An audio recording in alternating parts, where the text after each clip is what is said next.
attention, please, ladies and gentlemen. You're watching, yes.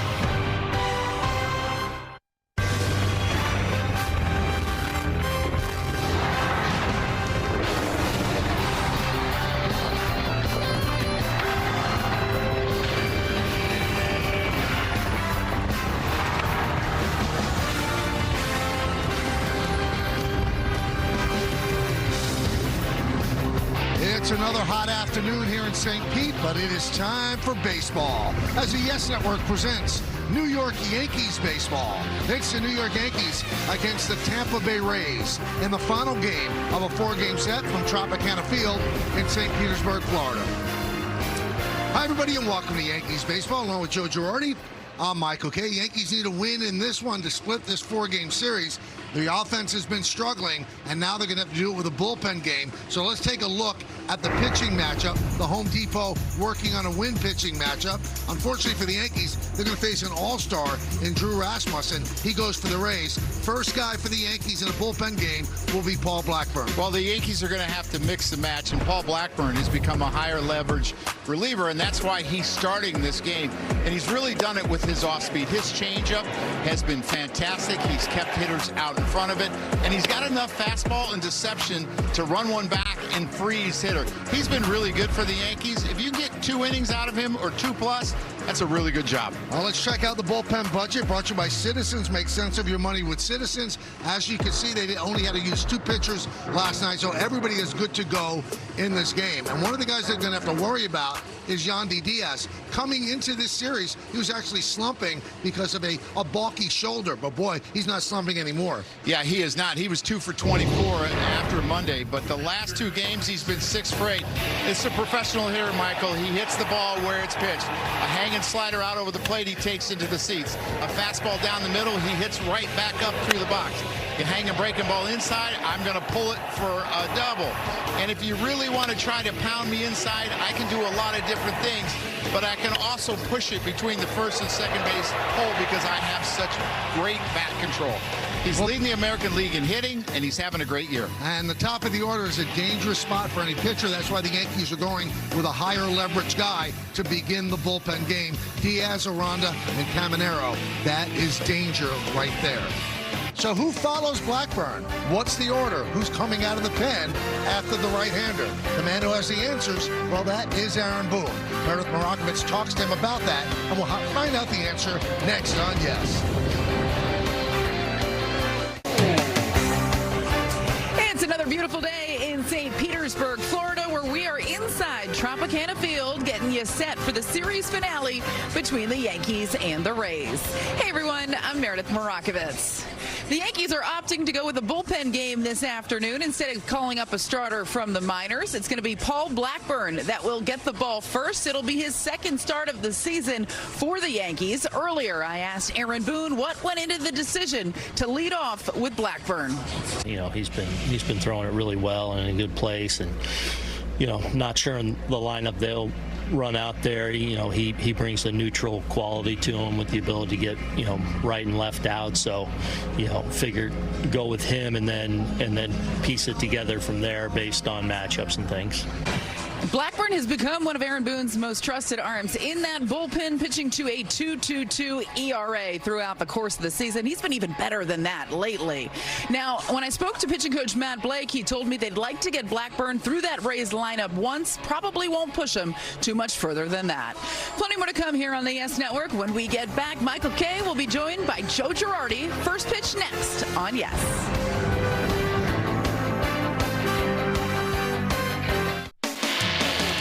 Yankees baseball on Yes is brought to you in part by Nissan. Hop into a Nissan Rogue and hit the road to adventure. Shop NissanUSA.com. By Optimum Fiber, famously fast fiber internet. And by Sage, proud accounting software provider of the New York Yankees. Well, the Yankees looking to salvage, not a salvage, they did win one, but they're trying to split this four-game set after two somewhat lackluster performances, and how to do it against a real top-flight starter in Drew Rasmussen. He's going to Philadelphia for the All-Star game. So let's take a look at the Yankees Starting lineup against the Rays right-hander, it's Grisham, Rice, and Dominguez at the top of the order. Then Bellinger, Caballero, and Chisholm, the middle. And the bottom third, left fielder Max Schumann, third baseman Ryan McMahon, and Austin Wells will catch. He's going to bat ninth. Great numbers for Drew Rasmussen. If you look at the innings pitch and the hits and the walks, it's less than a 1 whip. And let's check out the Nissan pitcher's scouting report. Michael mentioned it. He's Philly bound. He is an all-star again for the second year in a row. He was pitcher of the month in June, and he's been on a roll. Come on, lefties. You got to get it done for us. Since 25, minimum of 400 plate appearances. He has the best numbers against righties when it comes to batting average, on base, slug, and OPS. And that's why you'll see 6 left-handers and 1 switch hitter in there today. And they haven't solved the puzzle. In 9 games, 8 starts, he has a career .89 ERA. And this year, 13 innings pitched, 0 runs. Let's take a look at the defense, brought to you by your local Tri-State Genesis retailers. Simpson, Mesa Jr., and Valade. Left to right, then Caminero, Walls, Williamson, and Aranda, with Fortes behind the plate.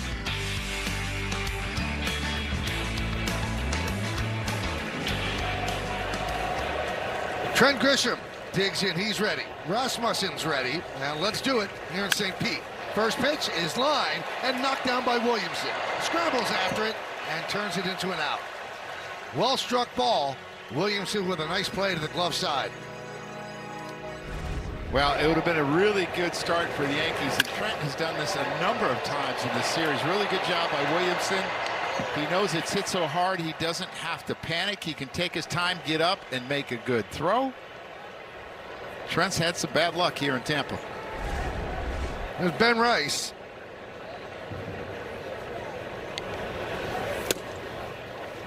And a strike. Those numbers get Ben Rice to Philadelphia for the All-Star game. And he'll also be in the Home Run Derby.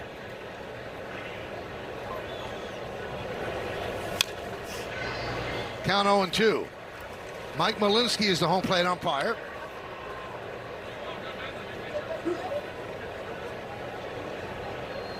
Now let's take a look at the umpire scouting report, brought to you by your local Kia dealers. Considered pitcher friendly. And you see the other particulars. He's in his 21st big league season. Swing and a miss. Down goes Rice.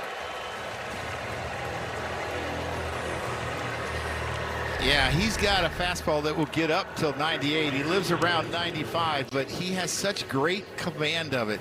He can throw it to any quadrant he wants with his 4-seamer or his 2-seamer. He's got a great cutter, and he uses his changeup extremely well, like all these Rays pitchers do. And a strike to Dominguez.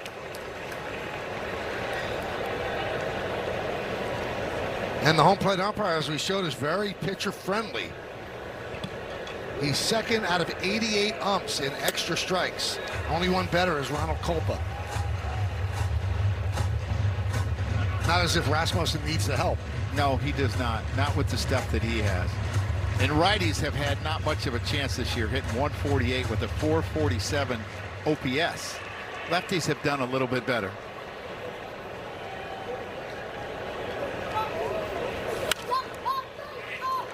Of the 11 home runs that he's given up, 8 are against left-handers. And they seem to hit that cutter out the most, Michael. See the rankings since the beginning of last year. Right field, Valade is there, puts it away, and the Yankees go down in order against Drew Rasmussen. It's the Yankees nothing, and the Rays come to bat. All right, the Yankees are opening with Paul Blackburn, and he has to face this Rays starting lineup. Rays coming at 54-36, first place in the East. Diaz, Aranda, who really hurt them yesterday, and he's tied for 4th in the American League, 61 ribbies, and then Caminero.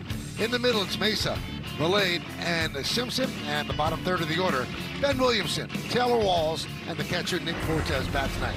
Well, Paul Blackburn has been an outstanding find for the Yankees this year, and he's become more of a high leverage reliever. So He has not been going the 3 and 4 inning stints, but let's check out the Nissan pitcher scouting report on. You're going to see Johnny Holstaff, because if you can get 2 innings out of Paul Blackburn, I think you'll be thrilled to death. His highs are 3 innings and 43 pitches, but that was a long time ago. On the rise, his changeup mix. He's used it 27% of the time in June. As of the end of May, it was only 12%. Hitters are 4 for 36. And understand your role tonight, and that's the whole bullpen. It is mapped out for you when you're supposed to come in, which hitters you face. Be prepared for it.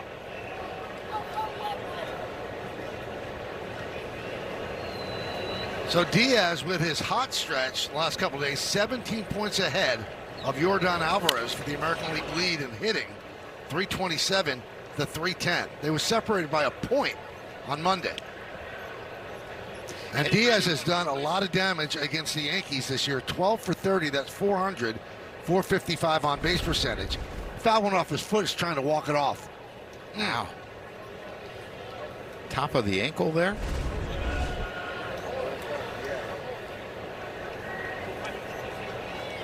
Why don't we check out the defense, which is brought to you by your local Tri-State Genesis retailers. And we take a closer look at first base of Cody Bellinger. And he is the Car Shield defensive player profile. First started first base this season. He started 3 games at first base last season.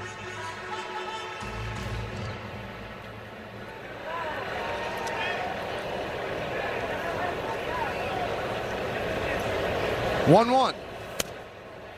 Well, with Cody Bellinger not having any starts at first base until today, Meredith talked about how he came out early and was working on scoops. He wanted to see how the ball reacted in the synthetic turf and the dirt.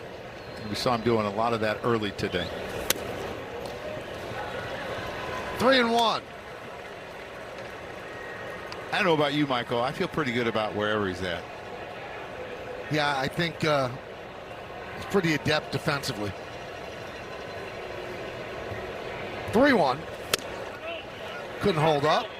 Goes around. Diaz trying to sell that as a walk. He's still walking off that foul ball, you can see. Get a better look at it. I mean, this two-seamer has a lot of run. I think that's a swing. I mean, I know he kind of shortened it up, but I mean, it's a swing. Yeah.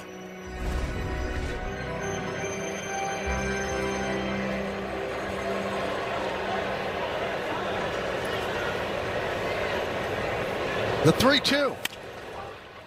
Sky the other way. On the run is Dominguez, but that'll make the bullpen area. Now you really are grateful for a roof today. It's 95 degrees outside, and the real field temperature, what they call the heat index, is 105 to 110. That's it? Yep.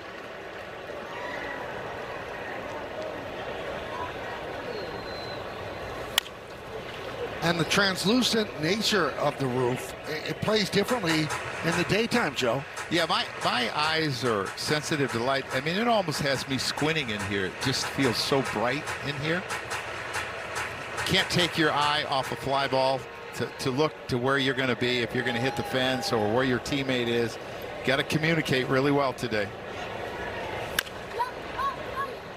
Now, the roof that was blown off by the hurricane and had the Rays play at Steinbrenner Field last year, there's a piece of that roof sewn into every single Rays uniform to remind them of the resiliency of the franchise and the community. 3-2. Strike 3. Diaz does not like that call. Doesn't challenge, but doesn't like. That is brilliant pitching, because he threw 3 sinkers in a row inside, and he fouled every one of them off, and they weren't even strikes inside. And what did he do? He goes away, he starts it off the plate and brings it back. He's got him looking in, and when you come inside on a hitter a number of times, the outside corner looks so far away, and that's why you think it's a ball, but it's actually a strike. Jonathan Aranda takes a strike.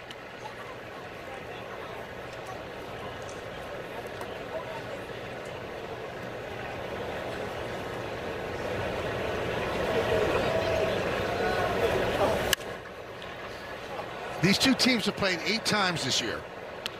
the Rays have won 6 of them. So including today's game and then the 4-game series at the end of September at Yankee Stadium, they have 5 remaining. And we saw what the tiebreaker did last year. Yankees have to win all 5 games in order to have a tiebreaker against Tampa Bay. Yeah, and it's really important. Home field advantage. You're built around your ballpark. This is a tough place to play. Really, really important.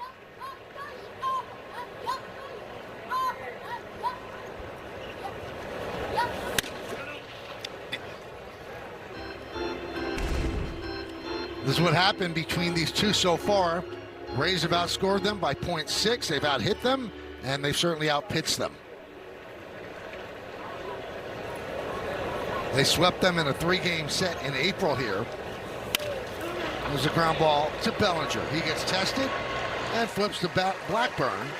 2 away. You know, I think about what's made Paul Blackburn so successful this year. It's obviously his command, but coming into today, his off-speed, hitters are 7 for 70. Now they're 7 for 71. They are 4 for 36 on his changeup, 2 for 19 on his curveball, and 1 for 15 on his sweeper. Here's Caminero.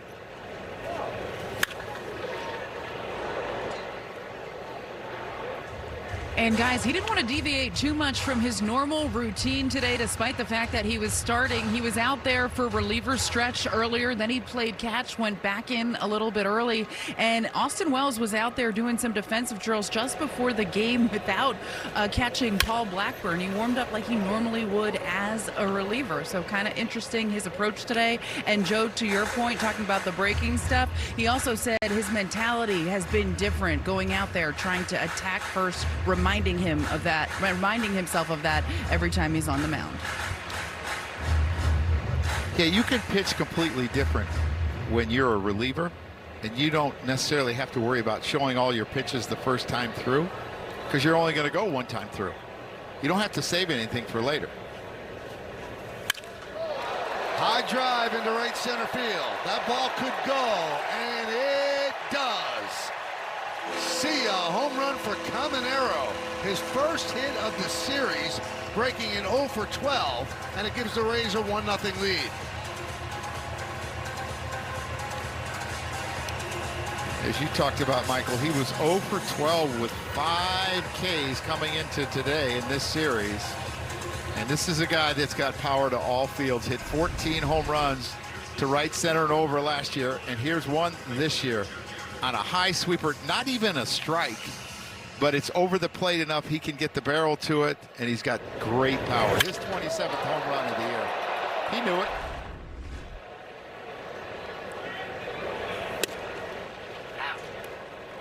And although he had 45 home runs last year, and now 27 this year, in 20 games lifetime against the Yankees at 169. But he jumped on that one. Just his 3rd home run in 21 games against the Yanks.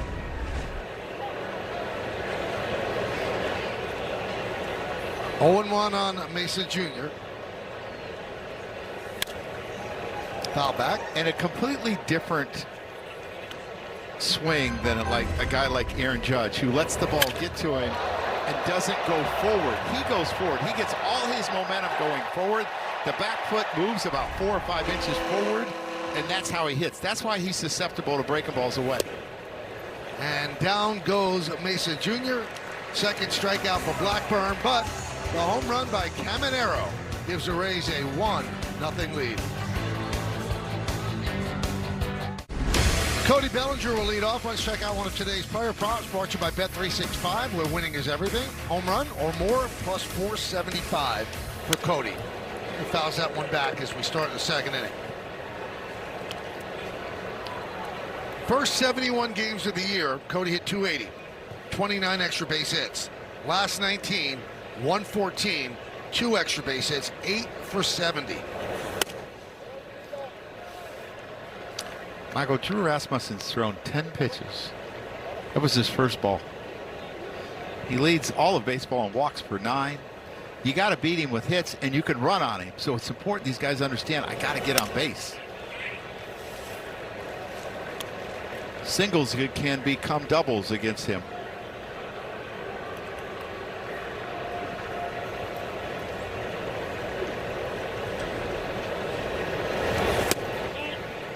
Well, the Yankee offense has been an issue. They're 4-14 last 18 games, and during that stretch, 2.7 runs per game, and they're hitting 118 with runners in scoring position. Hit sharply at Williamson. One away. So this series, Yankee offense has scored 9 runs. They've hit 204, just 2 walks, and 45 strikeouts. 17, 17, and 11 yesterday. They also got shut out yesterday. That was the first time since May 21st against Toronto.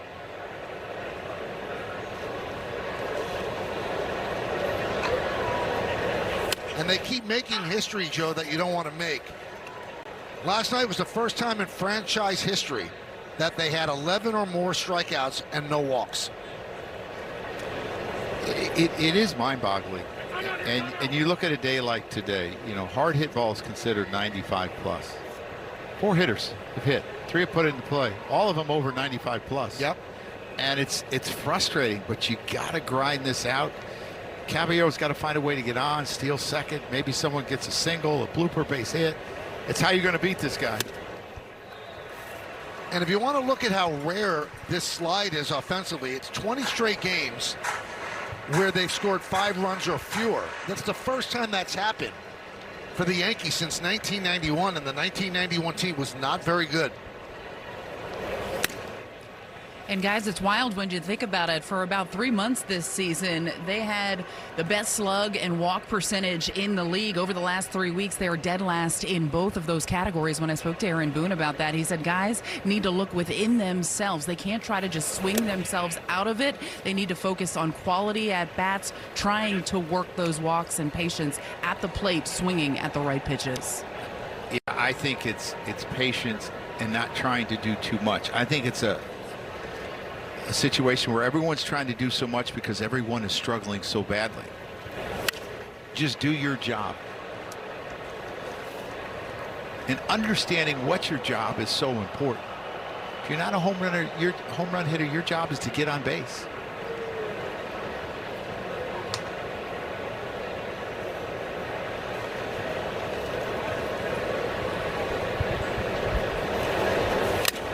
And tipped into the glove of Fortes as Caballero expanded the zone there and strikes out. Yeah, and it's a good miss because it looks like he's trying to go in. He ends up throwing it away at 97 miles an hour. But I always said if you're going to miss by a lot. And he missed by a lot there because I think he was trying to go in.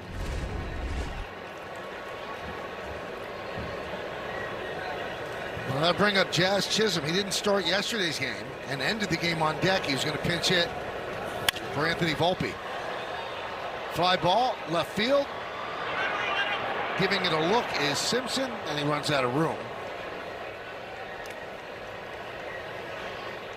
Now Rasmussen flipped with Nick Martinez, who's supposed to be in line to start today. Nick Martinez will start against Seattle tomorrow. Rasmussen was going to the All-Star game, finished 3rd in the player balloting for pitchers behind Cam Schlittler and Dylan Cease. So good company.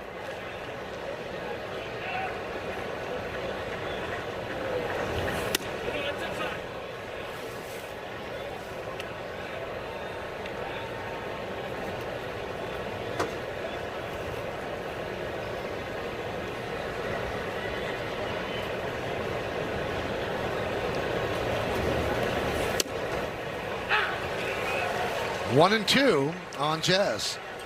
Jazz has gone 12 games without a home run or an RBI. He has 12 home runs and 33 ribbies on the season. But as with most of the lineup, slumping 6 for 35, 171.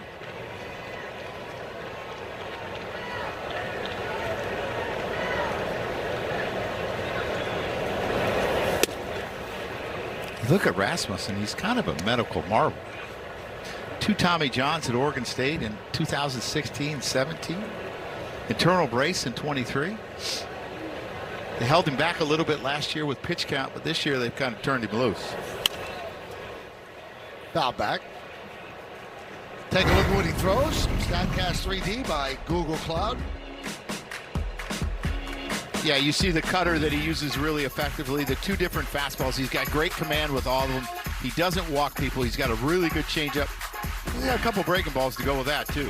He's got plenty to get you out.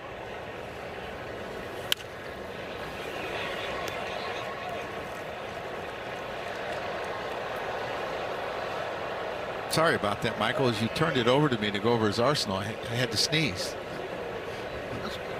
Part of life. Gesundheit. Thank you.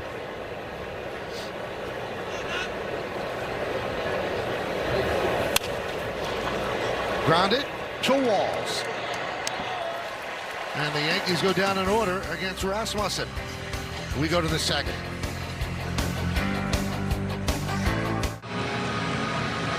Welcome back to Tropicana Field as we head to the bottom of the second. Rays leading the Yankees 1-0. Yankees offense once again quiet here in St. Petersburg, and there's one guy that would undoubtedly help this Yankees offense, and that is their captain, Aaron Judge. He's at about the 6-week point in his injury, trying to come back from a stress fracture in his rib. Brian Cashman was here at the ballpark today, guys, and I asked him if they're any closer to re-imaging Aaron Judge to see where he is in the healing process, and Cashman revealed that he will have that imaging over the All-Star break.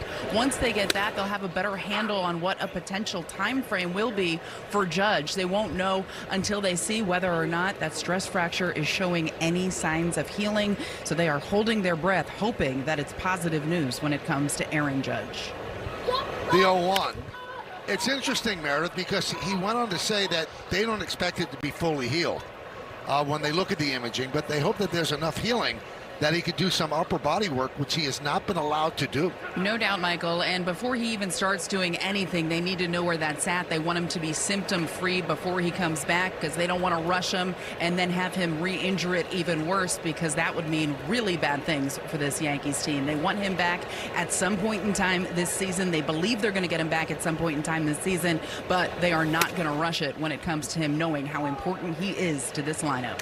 Meredith, what were some of the other bullet points that Cashman spoke about? Michael, you know what? This was pretty interesting. We know Giancarlo Stanton has been struggling to get back from his calf injury. Brian Cashman actually said that it wasn't a setback that we heard about a few weeks ago. Instead, he had a new injury to his calf. So another calf strain for him. He had a PRP injection. He's been cleared to start running a little bit. No real time frame when it comes to Giancarlo Stanton. But guys, doesn't sound great, the fact that he was coming back, getting closer, and then injures a different area of his calf.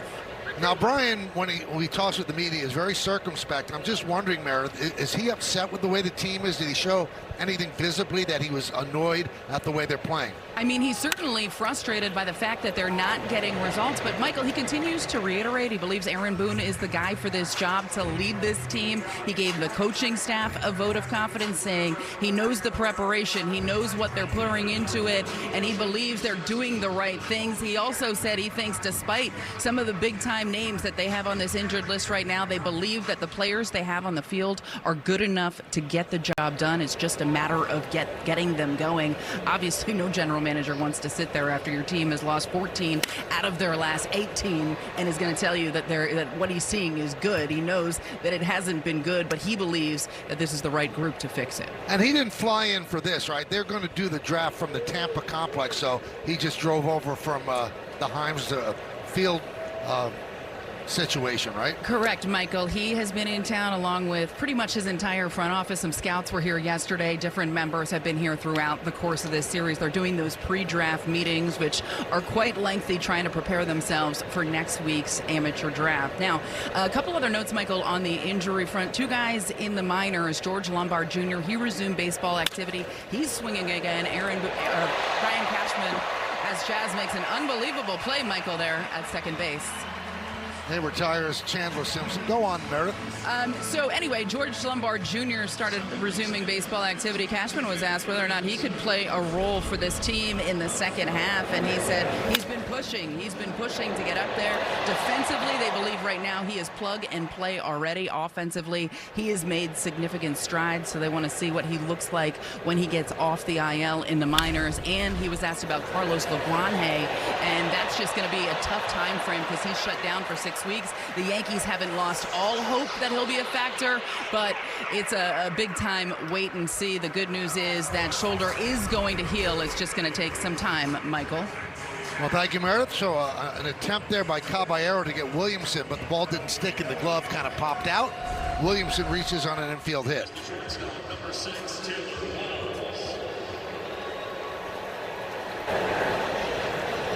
Williamson 6 for 7 stolen bases.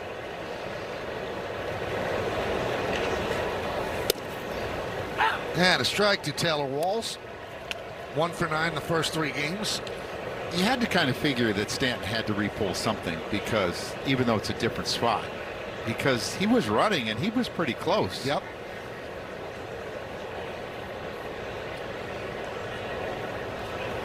And from what I understand, same part of the body, just a different injury. So it's a calf injury, but a different calf injury.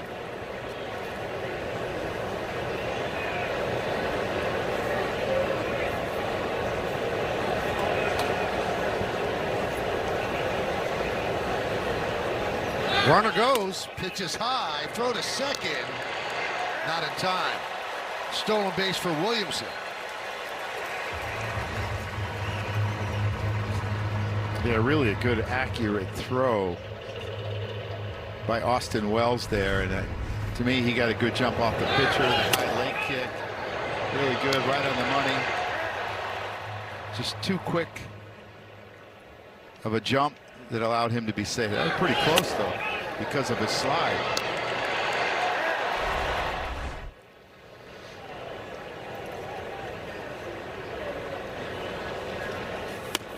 Yankees throw out 24.4% of base runners trying to steal.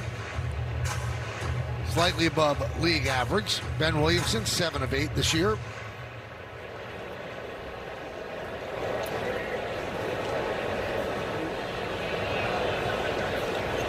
The 2-2. Swing and a miss. Got him on the curve. No runs a hit. 1 man left on base. We go to the 3rd inning. Little thing we call. How about that? About Drew Rasmussen. He was drafted 3 times, including as a first-round pick by the Rays in 17, before elbow concerns led him back to Oregon State. Has returned from 3 major elbow surgeries. Joe told you about this. Tommy John, 16, and again at 17. Then the internal brace in 23. And during a 2026 game against the Yanks, he accused Jazz Chisholm of relaying pitches, then later apologized. Kind of rare. Max Schumann leads off and drives one to left field. That's going to be in there for a base hit, and it's going to roll to the warning track. Cut off there by Simpson, and Schumann leads off the 3rd inning with a double. Yankees had 6 hits yesterday, now 1 extra base hit, so their first hit today is an extra base hit.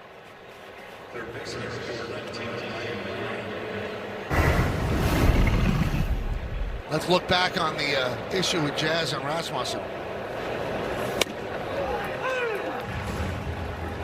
A little barking.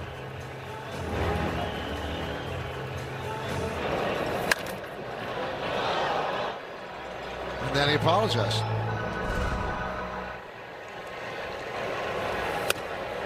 McMahon takes a strike. Mark, you remember I said the importance of doing your job and thinking small? He's got to find a way to get him to 3rd with 1 out. Hopefully it's with the base hit. He moves him, but you got to be able to find a way to get him over, make it easier to score. So I'm going to ask a tough question of you. The guy who's on deck has not been able to hit at all. Do you change your thought process? No. I'm going to move him over. Is Austin going to be able to get him in? No, he has to expect that the guy behind him is going to do his job. When you start trying to do other people's jobs, right, that's when you get in trouble. Just do your job. And then it's up to Austin to do his. Correct. Because if he gets him over here, he's going to get pats on the back.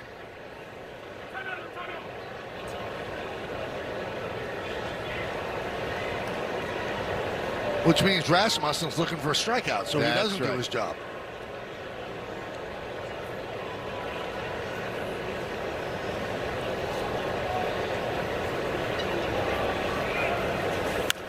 Foul back.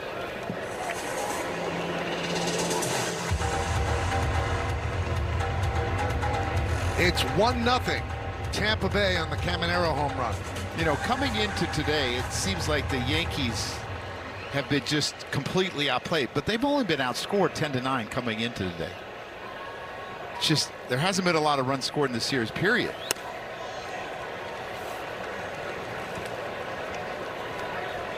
Two and two.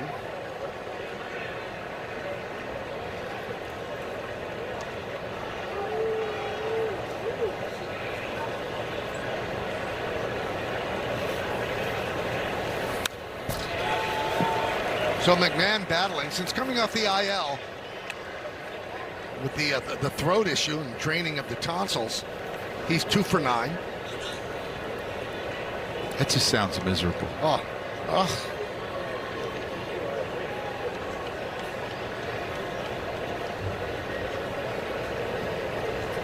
2-2. Another foul ball. Well, he's doing everything he can not to let him pull the ball on the ground. 3 fastballs up and away, 1 up and in. He's trying to get him to swing under it, going for the strikeout, or to pop a ball up.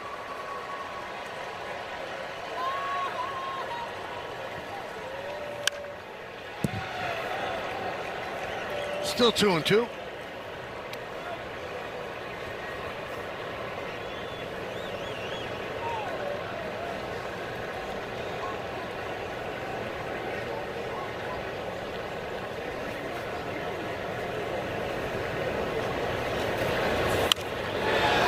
Quite in a bat. Yeah, I mean, he's battling. He's fouled off some tough pitches, some pitches up with high velocity.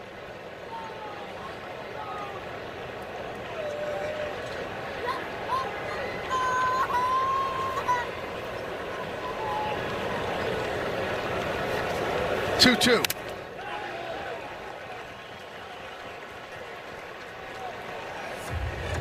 The longer the at-bat goes, better chance the pitcher might make a mistake.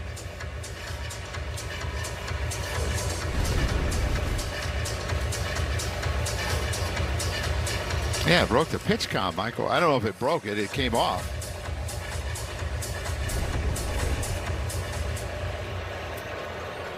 Maybe it'll cross them up. Maybe there's some wires that got a little loose.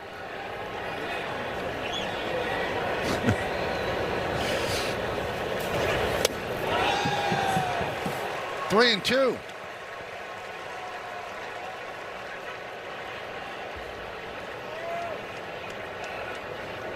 Austin Wells on deck.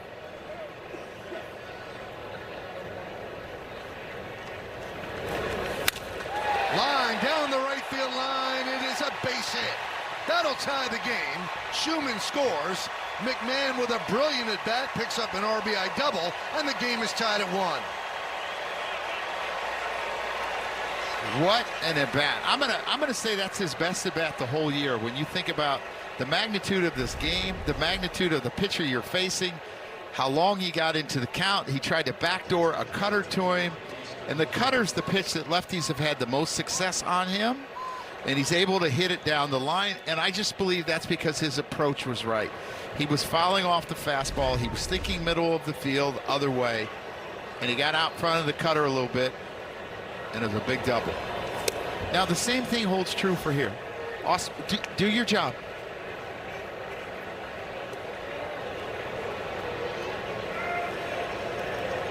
Austin 1 for his last 24, 4 for his last 55.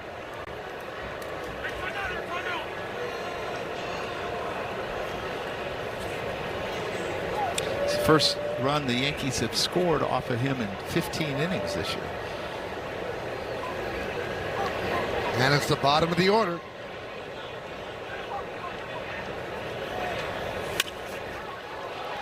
Fly ball on the right side. Long run for Valade. He makes the catch. Tagging McMahon. The throw is cut off. He'll get the third.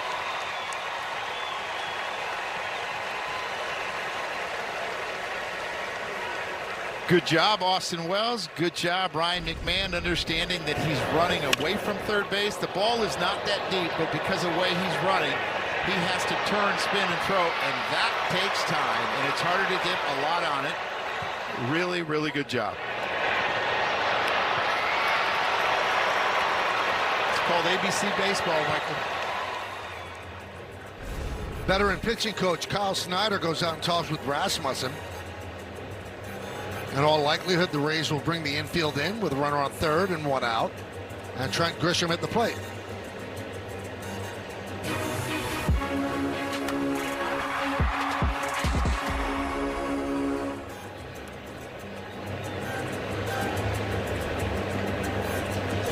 So you know that Wells would prefer to have gotten a hit, but he did move the runner over. You can at least take something positive from the at-bat, and that's the thing. You build on positive at-bats. And again, it's going to be hard for him to what people would consider a good year, but he can have a good 2.5 months. Infield is in for Grisham. Grounded out sharply to second, leading off the game. Fly ball on the left side. Long run for Chandler Simpson and Caminero. They can't get there.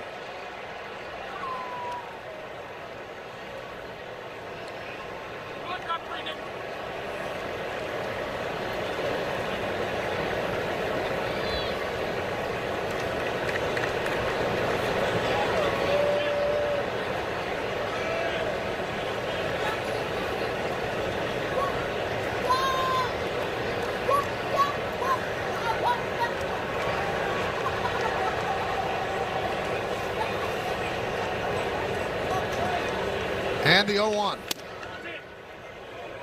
1-1. Thought you might see a tap on the top of the head from Fortes on that. It's a pretty big pitch right there to get ahead 0-2.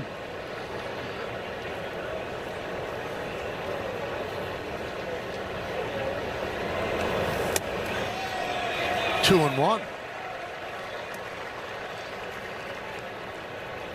Check out these numbers brought to you by your local Tri-State Buick dealers. And he leads since 2021, all pitchers in ERA. 2-2.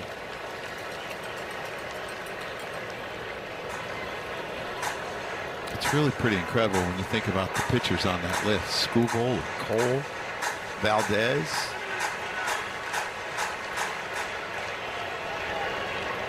Yeah, and that's just in the American League, but you think about what this kid has done, and they've had to put some kid gloves on him because of his injuries. When he's on the mound, he's really good.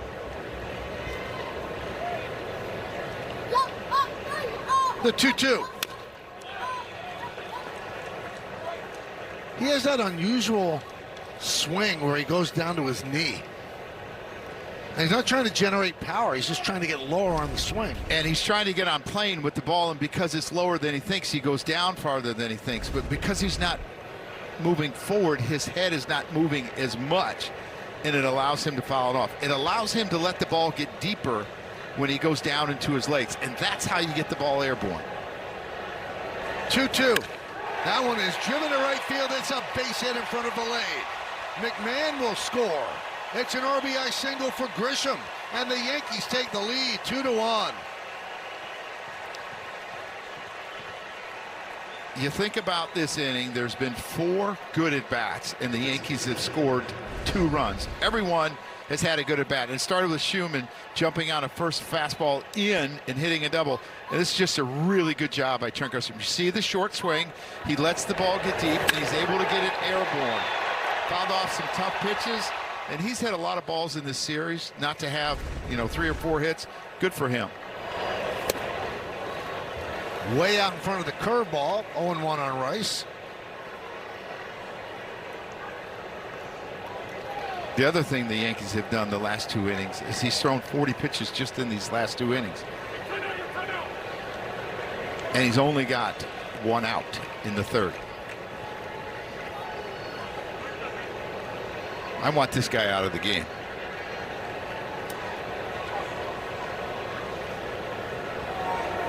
8-pitch first inning, but they've worked him since.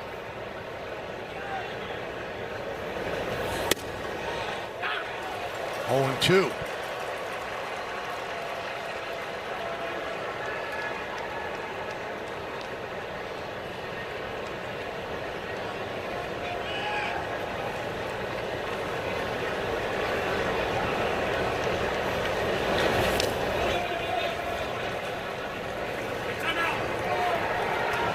Play FanDuel's Daily Dinger for free every day for a chance at a profit boost if your selected player hits a home run. And here are the featured home run odds for today's players. Ben Rice is plus 480 and Jason Dominguez plus 900.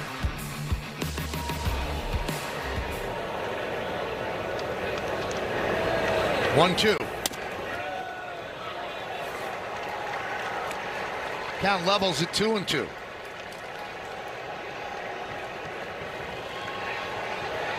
Yankees shut out yesterday. They have 2 runs here in the 3rd today. And they've taken a lead 2-1. Kind of like that, Michael. I heard the "Let's Go Yankee" chants.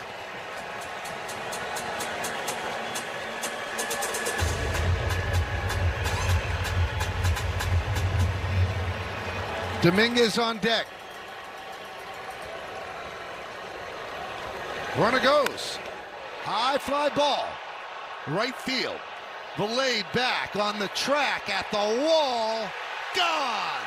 It is a home run. A 2-run shot. Rice is stopping at second, but the umpire has signaled home run, so enjoy the route. A 2-run shot for Rice, and the Yankees lead 4-1. And now the umpires are going to get together before Rice even crosses the plate to talk about where it hit.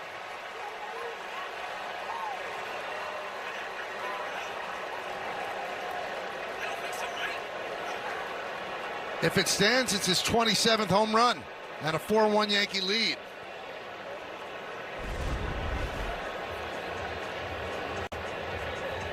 I don't think it'll stand. No, I think it's going to be a double, and they're going to put Grisham on third base. And it would have been interesting to see where he would have gotten, because Valet doesn't know where it is right away. This is a crew chief review of a potential home run. I mean, he's looking up the stands. On the field. They talked about it. They couldn't come to a conclusion with the naked eye, so they're going to watch the replay.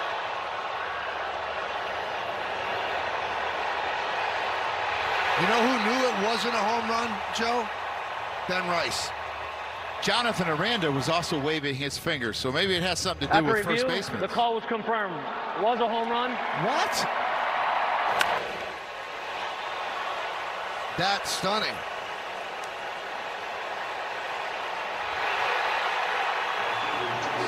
The yellow line is the line for the home run. It hit the top of the wall.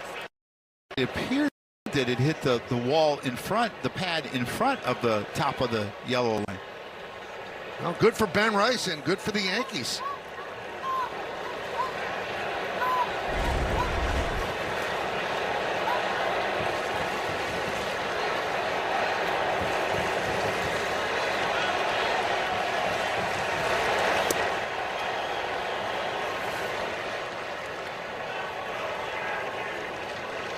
You would think that after they saw the replay, it was definitely going to be a double, but I guess they saw something that we didn't see. A rough inning for Rasmussen. Yeah, the lefties have gotten him. Oh, yeah. I'm not sure he thought it was a home run. His 27th on the season.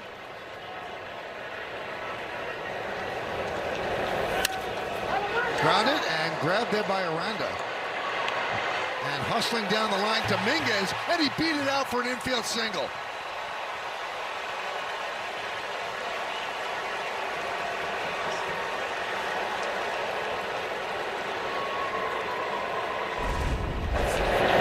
That's what Aaron Boone has talked about. Do little things. Little things lead to big things. And his hustle all the way down led to that single. He never gave up. I mean, this ball's hit hard. Aranda's got plenty of time, but Rasmussen doesn't get over early enough, and he's safe.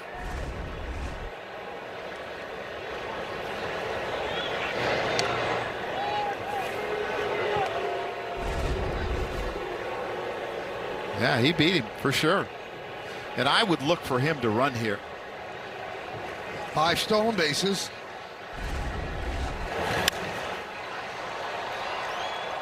Well, they've got to get the bullpen ready because you don't want a guy who's had so many elbow issues throwing this many pitches in an inning.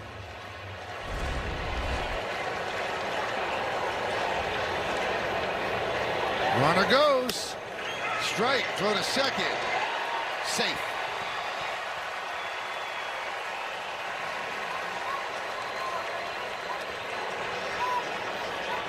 Good job by Dominguez to get in scoring position. He actually kind of stuck a little bit when he slid. I was afraid that he was going to be out there, but he got such a good jump, great speed.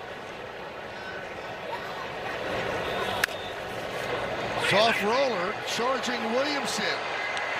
And it's an infield single for Bellinger, moving to third. Dominguez.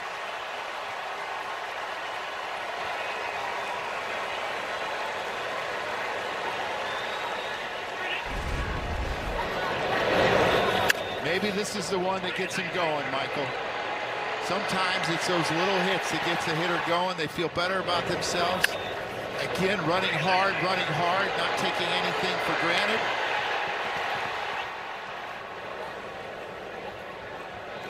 Now Bellinger has 10 stolen bases. Let's see if he goes. They're back for the double play. And Caballero fouls it off. Think middle and think in the air. Boy, if he could push a bunt by the pitcher, Michael, on the second base side.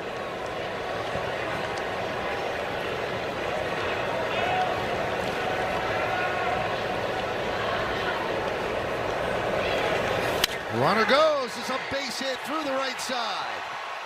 Dominguez scores. Bellinger goes to third.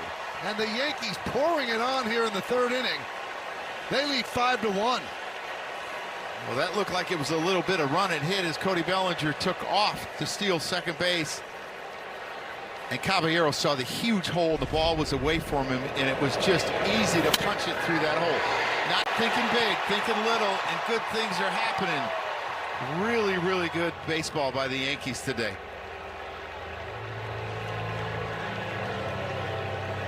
And with this inning and this base hit by Caballero, they have knocked out the all-star Drew Rasmussen.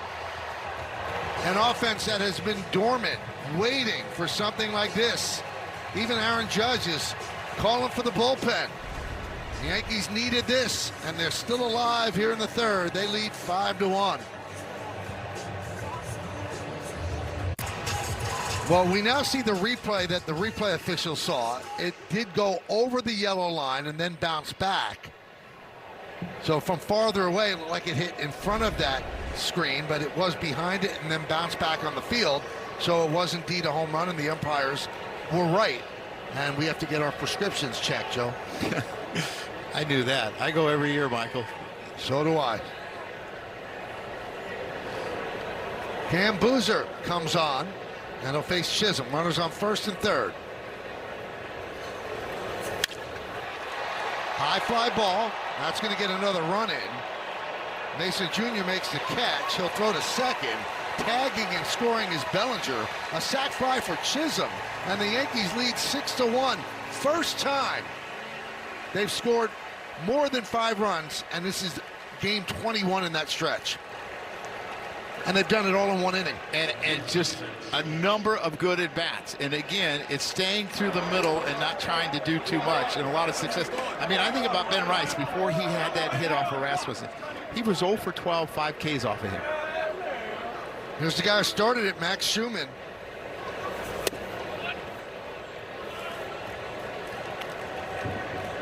He started all with a double. Got it around here, Michael. Yep. I changed my card now. You too.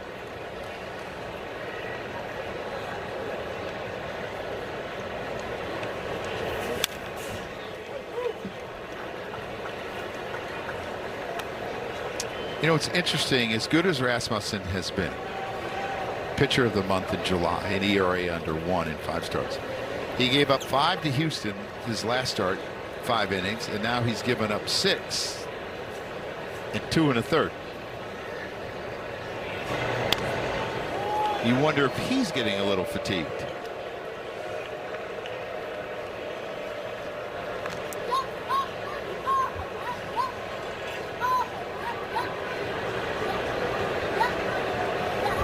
Came into the game with a 2.78 ERA.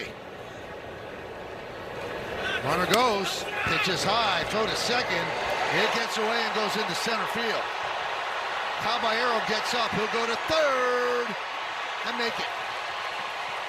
His 21st stolen base, an error on the catcher.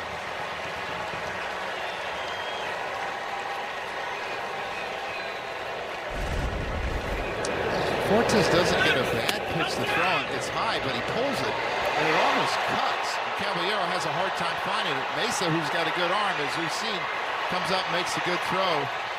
Caballero almost slides past the base again.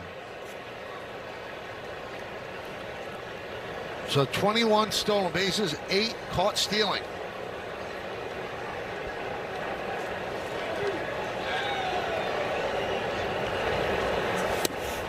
Two and 2 on Schumann.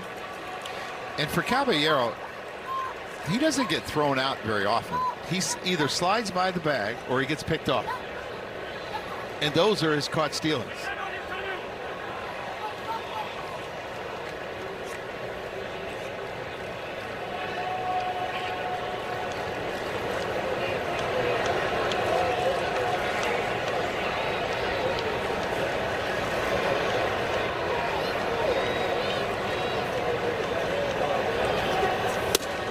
Strike 3. Schumann down looking, but the Yankees get 6 runs on 7 hits. An offense that has been dormant finally breaks free. Big time at bats, smart at bats, proper at bats, big time at bats, and then a little Yankee power thrown in a positive replay. Yankees lead 6-1.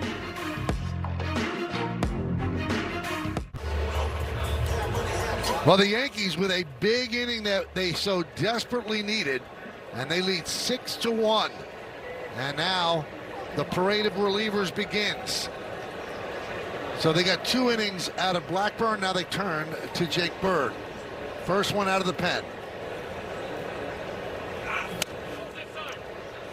Joe, you think you want to figure this game. The Yankees have a bullpen game. They face an all-star in Rasmussen, and they knock him out of the game in the 3rd inning. A team that has not been able to score. Yeah, it's really interesting. They have, before today, they hadn't scored a run off him in 13 innings. He's a .890 ERA in his career. But you look at the Yankees bullpen through the Yankees struggles, the 4-14. The bullpen in those 18 games had a 1.67, and they were averaging almost 4 innings a game. So, you know, it wasn't like they weren't being used. So the bullpen has been good. It's just the offense has struggled and the starters have struggled a little bit. But today, they got a chance to even the series. 3-1.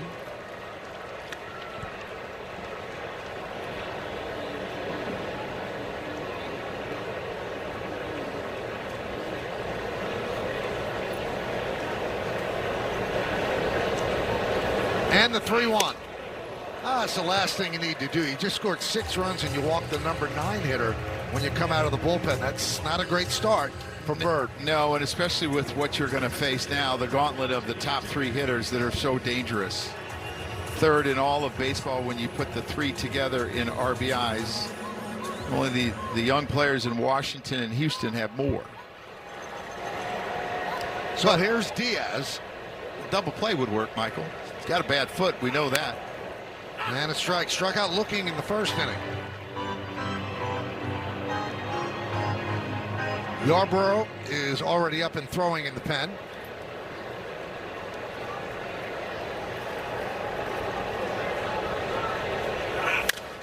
Ground ball, left side, and off the glove of Caballero into left field. So it's a single for Diaz. Just ticked off the glove, the end of the glove. And Diaz picks up his first hit. Yeah, and I think that has something to do with all the topspin he had on this baseball. You see him playing double play depth, and he's just not able to get to it. And I think he's got a chance to throw the runner out at second if he gets to it, because you have a catcher on first base. Sorry, catchers. But he wasn't quite able to get there. So here's Aranda. He grounded out to first in the first.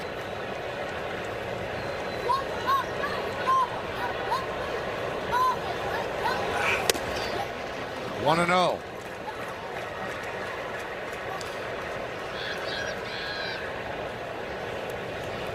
(6-1) Yankees, bottom of the third.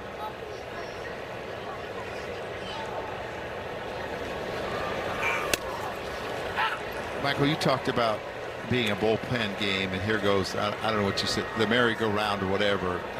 I'm managing this game backwards. I'm thinking between Hedrick, Cruz, and Bednar, I got 4 innings. So how do I get these 3 innings, the rest of the outs, these 3 innings?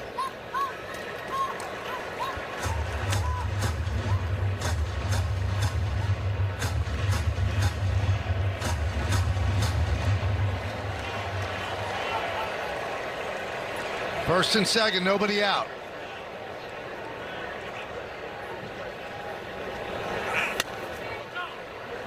Three and one as the Rays are trying to answer back.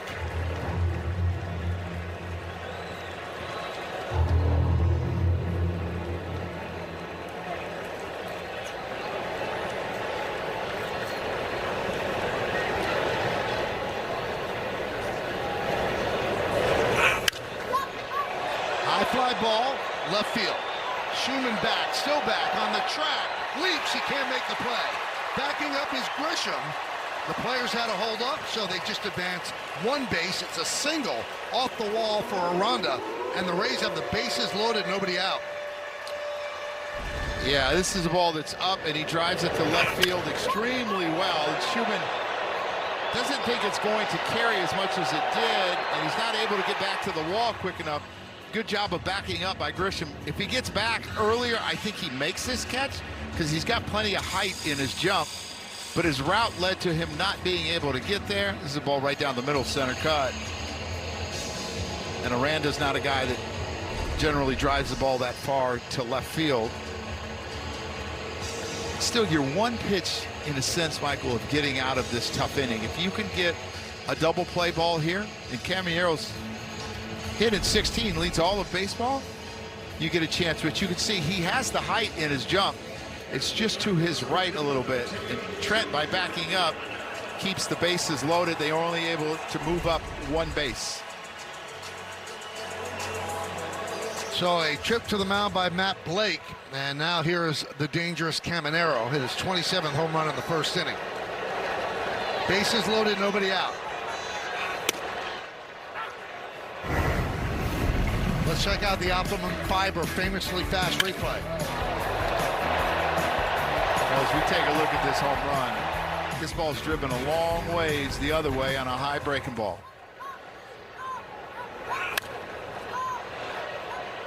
Fouled away.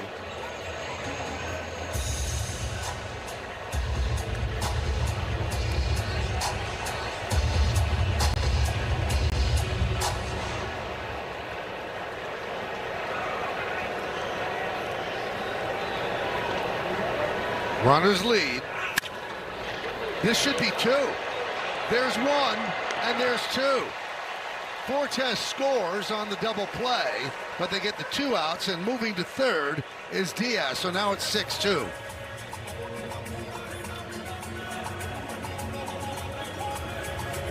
Michael, they almost could have went, in a sense, 6-4, 4 back to 5 because of the speed of Diaz, but it's kind of risky. And I think they could have got Diaz at third, but smart play. Don't try to do too much. Big pitch there. Well, that's going to do it for Bird. With Mason Jr. due up, they are going to call on the left-hander, Ryan Yarbrough. 6-2. We're in the bottom of the third inning here in St. Pete. Big double play for the Yankees. You know what happens when the Yankees turn two? Yes, Michael, it's the Powerball double play. Double your play with Powerball double play for just $1 more. Try today, New York Lottery. Can you imagine? Mesa shows bunt and takes a strike from Yarborough. So runner at third, 2 outs. Tampa Bay leads Major League Baseball with 29 bunt hits. So you always have to watch out for that. In on the grass is McMahon.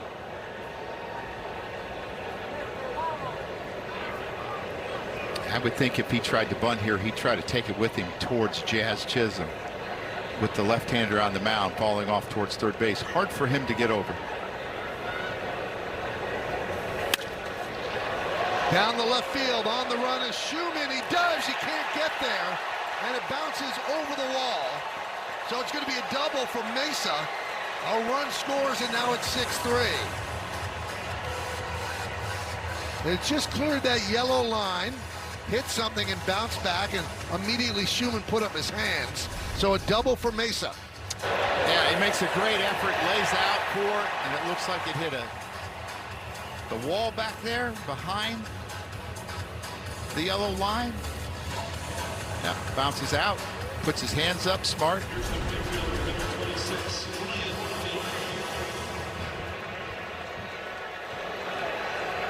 So they've gotten 2 of the runs back. Here's Ryan Valade.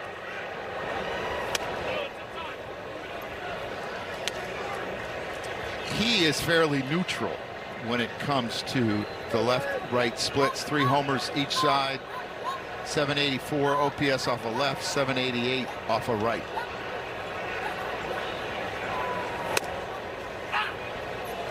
Well, Mesa was going back to second as Yarborough delivered that. So the count 1-1.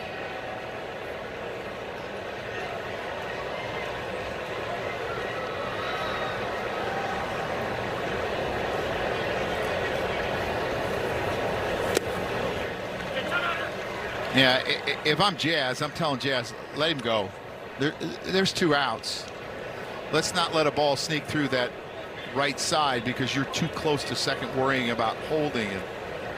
He wants to run, let him go. I mean, McMahon's playing back so far, it's going to be hard for him to get there. High fly ball, center field. Grisham is there. Grisham makes the play, and that'll do it. But the Royals get that, not the Royals, the Rays get back 2 runs. They leave 1.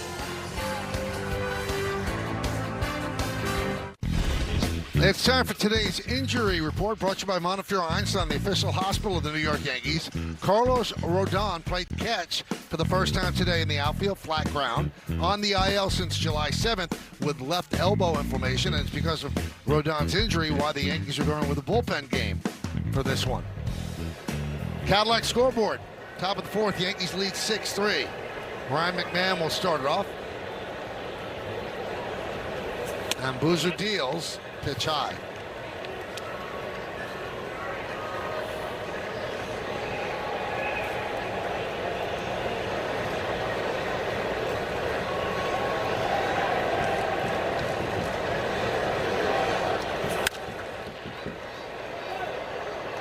You know what's a sign of a good day, Michael? What's that? When it's the 4th inning and you got dirt stains all over your pants.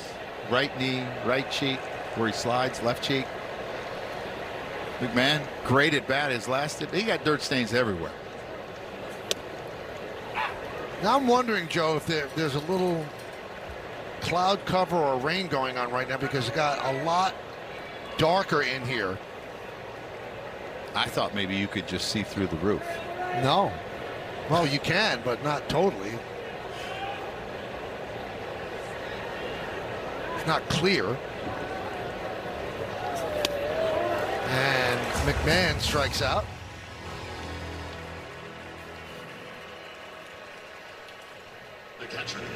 Let's take a look at the Spectrum exit velocity on all the Yankee hits in the 3rd inning.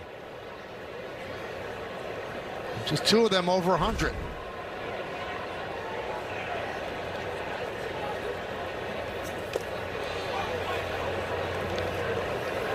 Wells with a foul ball. to right field in the third. That moved a runner over to third.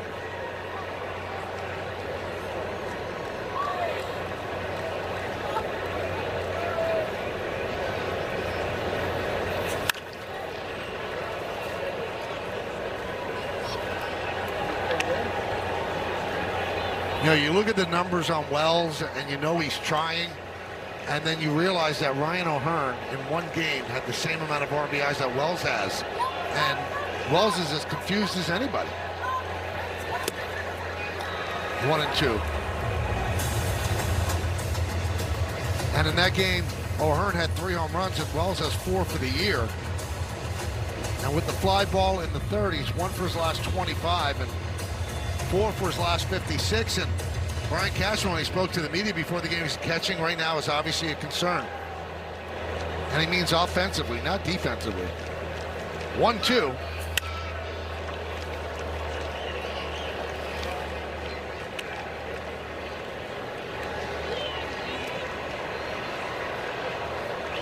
Is it hard to be as good of a hitter as you can be as a catcher because of your responsibility as a catcher? That one's driven to right field. Did he get enough? See ya! He got enough! Oh, did he need that? And the Yankees get their 7th run. It's 7-3.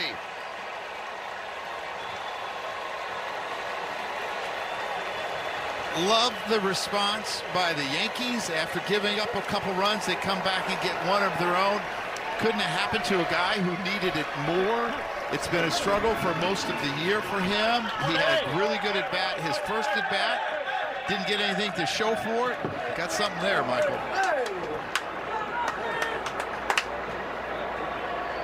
Good, bro. 5th home run is 11th ribby. Here's Grisham.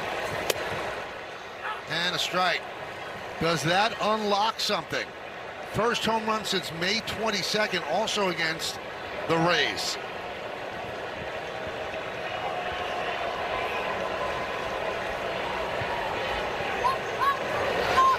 And he is so well respected in that room and in that dugout, and everybody has been agonizing with him. That's what happens on a hanging slider, Michael, and he got to it. And if you noticed, he fouled the fastball off the other way and was right on time for the breaking ball.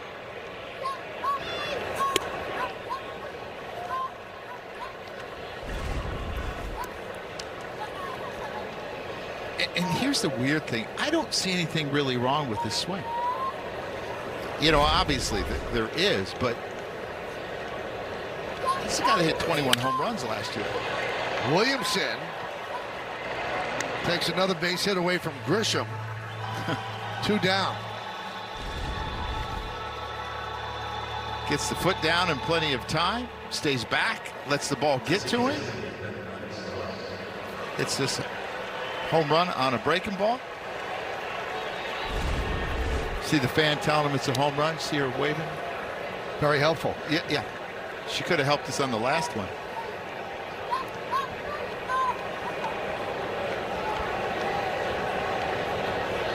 So here's Ben Rice.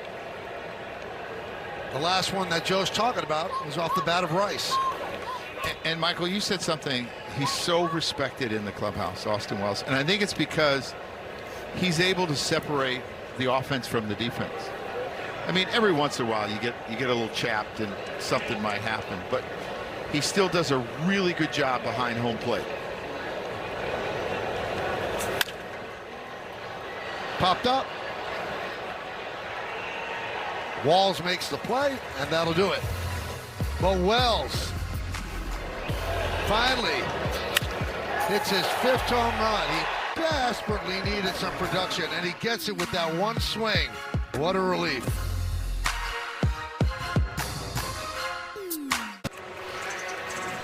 Major League Baseball taking over Philly with the game's biggest events. The action begins with the T-Mobile Home Run Derby on Netflix July 13th at 8 p.m. Then catch the 96 Major League Baseball All-Star Game presented by MasterCard July 14th at 8 p.m. Eastern on Fox. Michael, did you notice the similarities between you and Ben Rice? No. He was eating a health bar in between innings. You do that a lot up here. I think his bar is healthier than mine.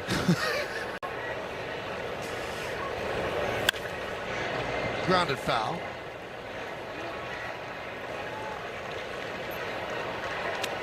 Legumina getting ready. So the question I asked you, and then it was interrupted by the home run, how difficult is it to be the best catcher you could be and pay enough attention to your offense?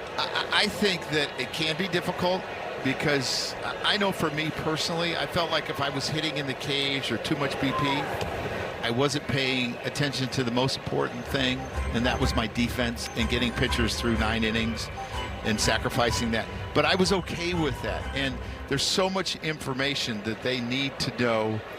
You know, obviously there's a lot on their plate, and you win when other teams don't score. It can be difficult. Line drive down the right field line. It's a base hit. It's going to get past Dominguez and go to the wall. Simpson round second. He is flying to third, and it's a leadoff triple for Chandler Simpson. He's a triple waiting to happen. Yeah, if it's in the gap by the outfield, it's almost a guaranteed triple unless it bounces out. He has not hit a home run, and it's like he hit another gear right there, Michael.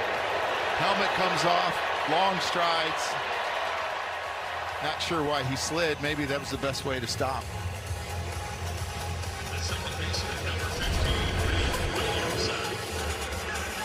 Yankees lead by 4, 7-3. We're in the bottom of the 4th inning, and here's Ben Williamson.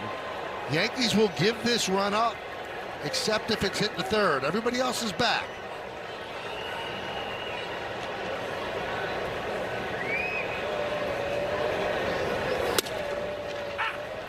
You find that curious? Would you have the infield in? No, I would not. Because you just don't want it to be a big inning. Correct, and I'm trying to get to the 6th inning so I can use those back 3 for 4 innings. I'll take the outs.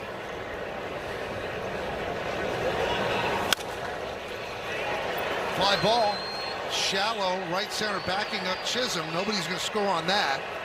And the throw comes home. Simpson holds up.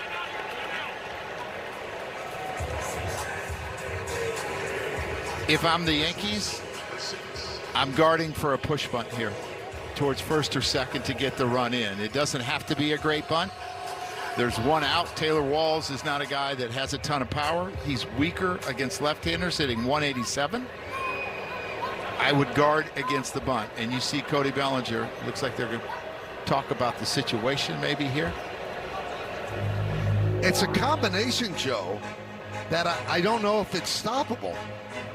With Simpson's amazing speed and the fact that Walls handles the bat well bunt-wise, if they want to settle for that run, they're going to get that run. Yeah, the only way it's defensible is if Cody Bellinger is ultra-aggressive. Right. And Jazz Chisholm has to be ultra-aggressive, too, getting over to first base. And you got to hold him on at third a little bit. You can't be a third baseman that plays way back, and you wouldn't anyway in this situation because he might drag. But it has to be right at Cody to come home. And as soon as he sees the bat move, he has to break. Just come flying in. But you're right, Michael. It's really hard to defend because of the speed on third base. All right, so they're in at the corners, back at second and short. Chandler Simpson is at third. One man out.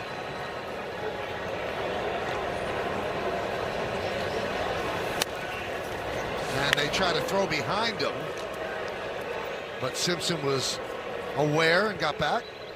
It was almost they were playing for a regular squeeze because it was somewhat of a pitch out to me, and they thought they might just have the regular squeeze on. And that's where the runner doesn't have to see the ball down. He goes as soon as he starts his windup.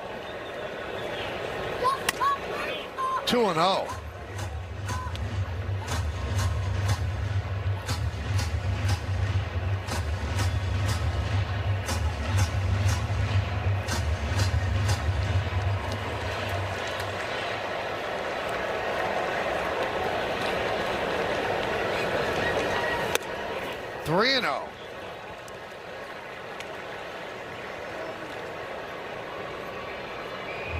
Well, Duvall is heating up. You might see him for Fortes if he walks him here or he gets on.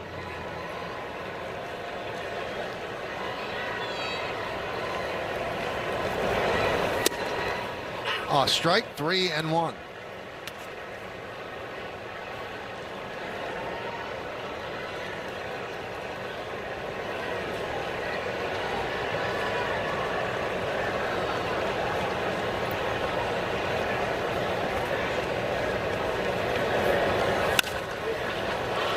Popped up, shallow left. Caballero will make the catch, tagging Simpson, and he just draws the throw. And it gets away, but backing up is Wells. What shuts that down is obviously it's not very deep, but Caballero gets rid of it really quickly and gets the ball in the air, and that freezes the base runner. Because from that viewpoint, he can't read if the throw is offline because he's so close to him. So watch how quickly he gets this ball in the air. Just get it in the air, and he's not going. Whoop. And he has to freeze.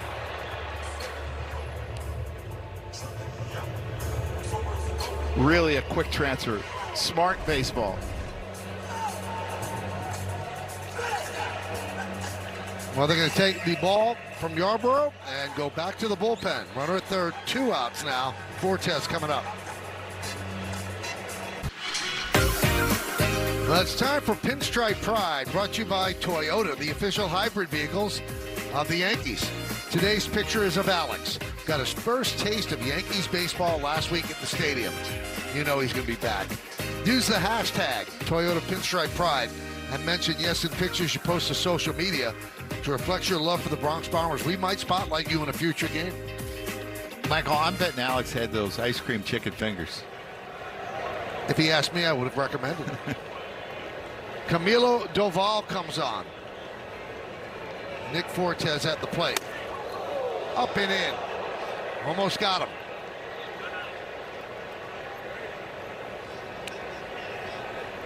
Becomes an important guy to get, Joe, because all of a sudden then you go up and you have to face Yandy Diaz.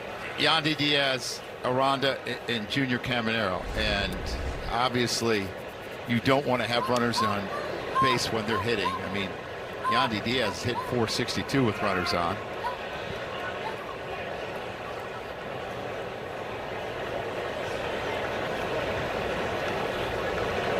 The 1-0. There's a strike, 1-1. When you do a bullpen game, you are going to have to use pitchers that are not your high leverage guys. And the Yankees have done that with Bird, Yarborough, and now Doval. Nasty slider, 1-2. And usually when you do a bullpen game, you usually have almost everybody available so you could set them up to be successful. That's the other thing that you can do when you do a bullpen game. Everyone's available today. Give them pockets where they have the advantage. 0-1-2. Up the middle. Grabbed there by Chisholm. He slips, goes to first, and a nice scoop by Bellinger to retire Fortes. And Doval gets the big out. And the Rays waste a lead-off triple.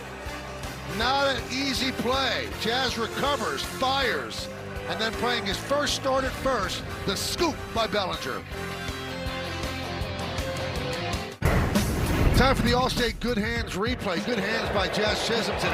Yeah, he dove and caught this line drive to get an out. And this one's tough because it hits off the mound and it changes his read on the type of hop he's going to get. He makes a good throw and a good play by Cody Bellinger.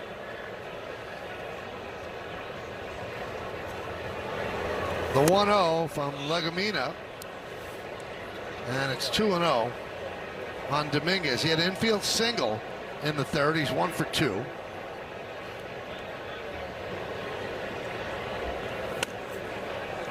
Three and 0.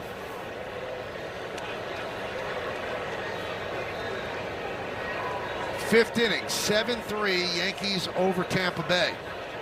Trying to split this 4-game set. And that's ball 4. So Dominguez, who stole a base in the third, he might be going again here in the 5th. Yeah, you look at Legumina, it's interesting because he's got the low arm angle, and usually that's advantage against right-handed hitters. It's the opposite for him. He's been great against lefties. Lefties hitting 164, righties are hitting 373. So that's why they bring him in this pocket. And a strike. to Bellinger. Pretty quick to home. So it's a spot where you may not run until there's 2 strikes or 2 outs. No, we shouldn't ignore the nice scoop that Bellinger made on the throw by Jazz. Yeah. That was an enormous play, making his first start at first base this year. And what was he doing this morning? He was out there working on it. Yep. Trying to read the area around first base to see what kind of hops. The infield was fast.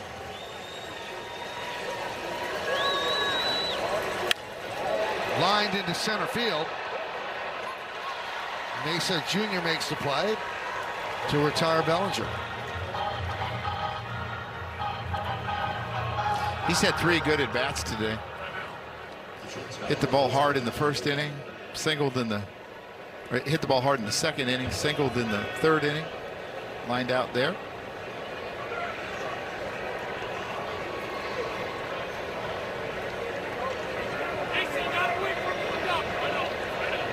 And you can hear Malinsky is telling the pitcher, you got to wait. That's what Jose demands. He wants to dictate the pace of the at-bat. He's going to use the clock to as much advantage as he could.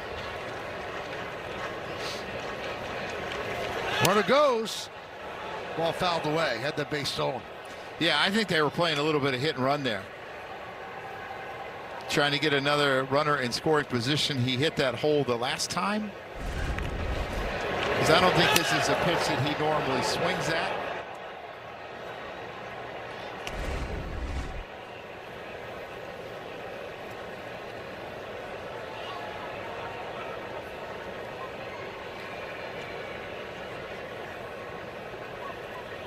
And it's a bunt. Fielded quickly by Caminero. Nice play as he guns down Caballero, and Dominguez moves to second. Yeah, he just had a little bit too much on that bunt and allowed Caminero to come in and make the throw. I know he's got a lot of errors, but he's got a really, really strong arm. He's actually positive in the defensive run save, too. So it's interesting that it could be such a negative outs above average, but a plus DRS. So they walk Chisholm. And they'll take their chance with Schumann.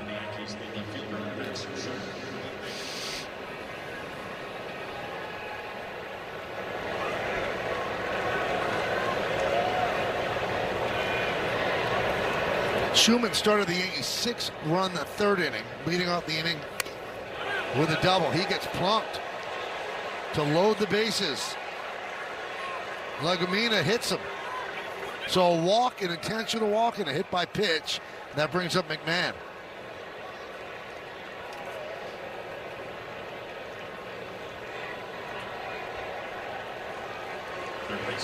Now, we told you this on Monday at the start of the series. They got a great closer, a really good setup guy in Clevenger. The rest of the bullpen's a question mark for the Rays. There's Ryan McMahon, big RBI double in the third inning. Started the Yankees scoring. And there's a strike.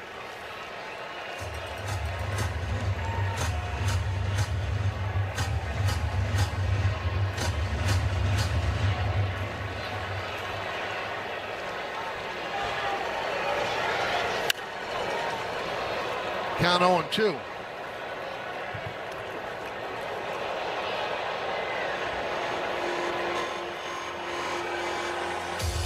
Legumina, 5.83 career ERA, 73 games with Cincinnati and Seattle, but coming into this inning, 21 games with Tampa Bay, 2.92.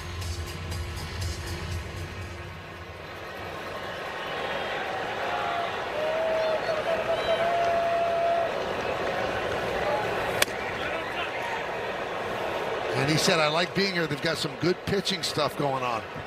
Yeah, I mean, they seem to stay in front of the curve.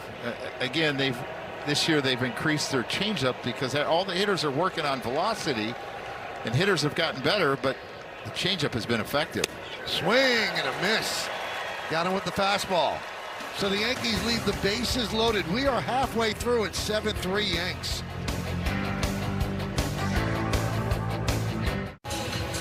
Well, tonight, catch minor league baseball on Yes as the Yankees Single-A Hudson Valley Renegades host the Rome Emperors. That's tonight at 6:30 on Yes and the Gotham Sports app. Michael, this is a big inning. As you see, Hedrick is starting to loosen a little bit down there, playing probably catch with the weighted ball, probably having for Mesa. It's a big inning for Duvall.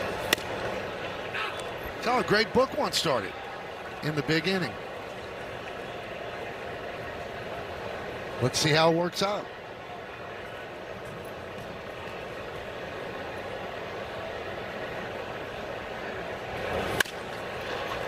Chopped to short, Caballero. One away. Like that, 2 different leg kicks to add to some deception. Slow the first time, a little quicker the second time.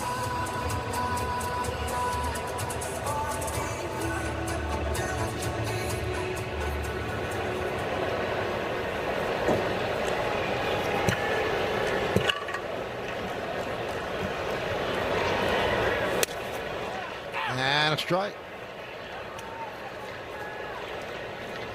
Tim Hill getting ready.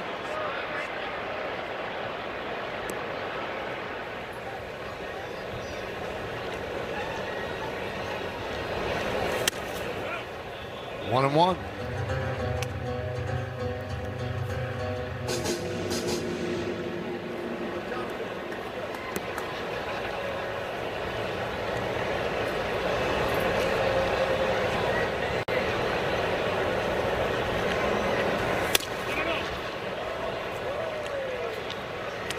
I thought you said he had a big zone. That was our scouting report. Now Hedrick joins Hill. Depending on leverage, if there's a couple runners on, it's Hedrick.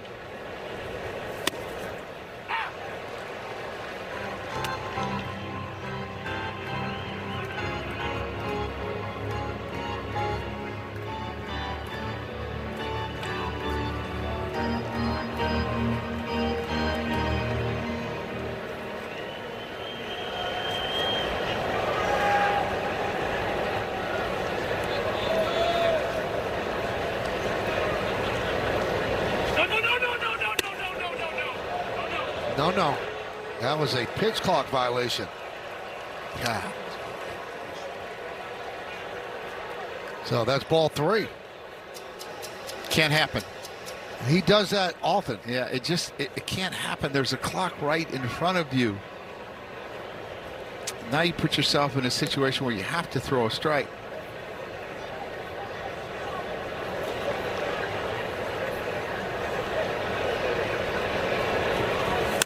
And he doesn't. A costly pitch clock, a violation. Aranda works a walk.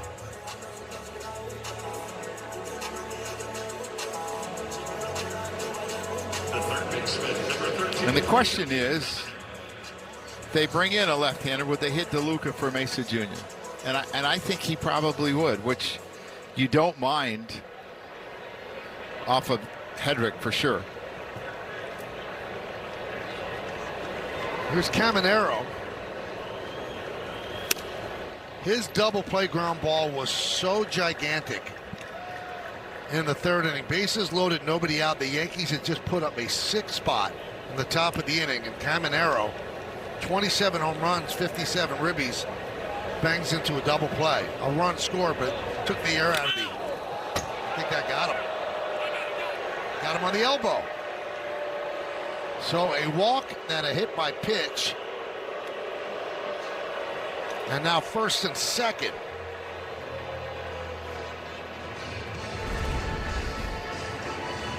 This sinker just has too much run, hits off that elbow pad. He's pretty fortunate he's got that elbow pad on. It's 100 miles an hour. Aaron Boone's seen enough.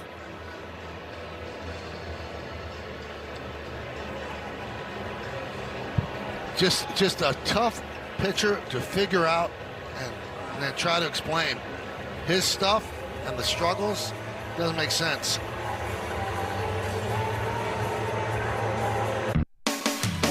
Yankees Baseball on Yes is brought to you in part by your local Tri-State Genesis retailers. Learn more at Genesis.com. By the New York Lottery. Play today and start imagining you'll win.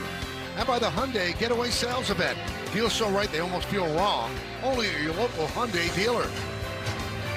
Johnny DeLuca will pinch hit for Victor Mesa Jr. And the Yankees bring in Brent Hedrick. First and second. Pitch high. Because of his great sinker and his outstanding split, he's had a lot of success off of righties. He actually gets righties out better than lefties. That one just got the outside corner with the slider. And that's the pitch that he gets about 53% swing and miss.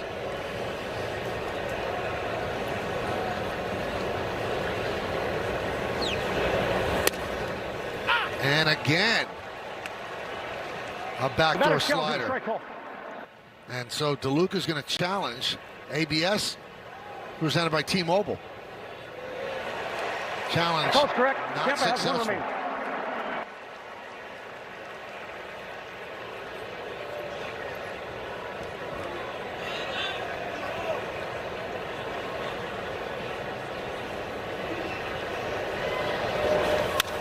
Foul back.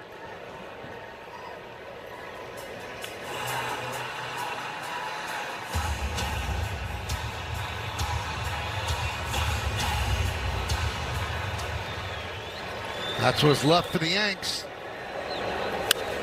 Line, it's a foul ball.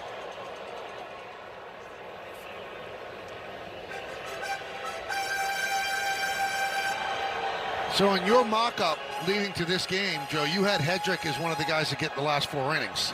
Yeah, they have to use him earlier now. You're going to have to use Tim Hill at some point now.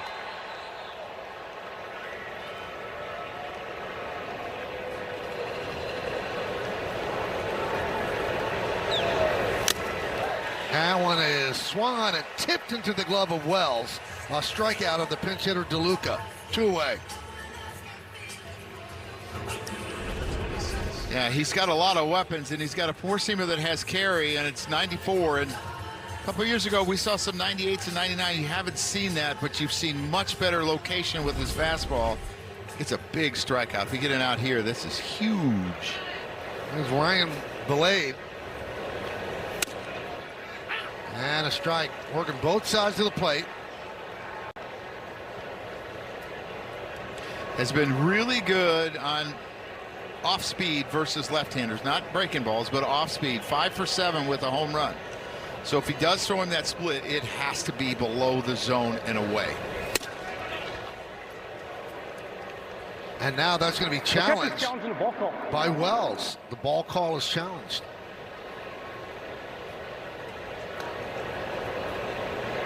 And he's right. That's correct. New York has 2 men. Big overturn there. Now the count 0-2 on Belade. Yeah, it just nips that up and away corner.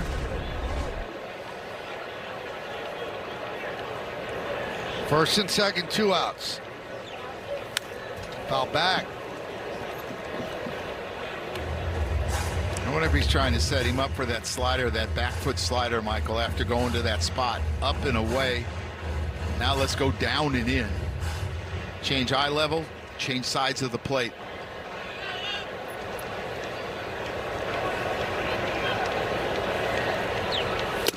Swing and a miss, he got him. Big time performance by Hedrick. Strikes out DeLuca, strikes out Belade. 2 runners stranded.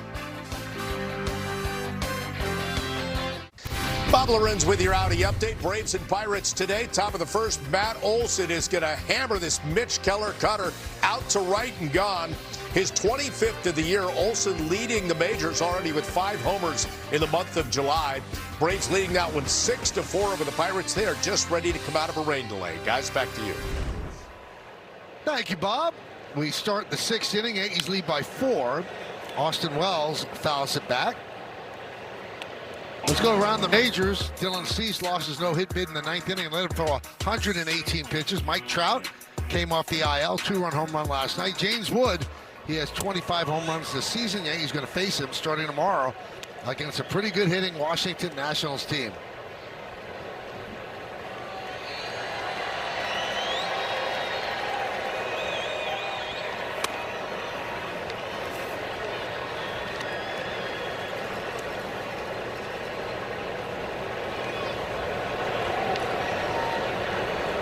Johnny DeLuca takes over in center.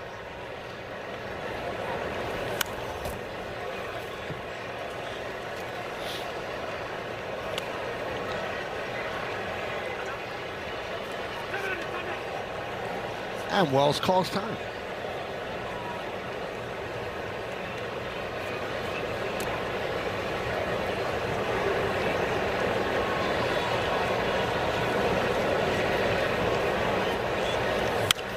So Legomina Joe is a big Lego guy. Makes sense. He just finished a 9,000-piece Titanic set. How long did it take? I don't know, but I don't know if I could do that. I don't know if I have the patience. 9 pieces, maybe. Not, yeah, maybe.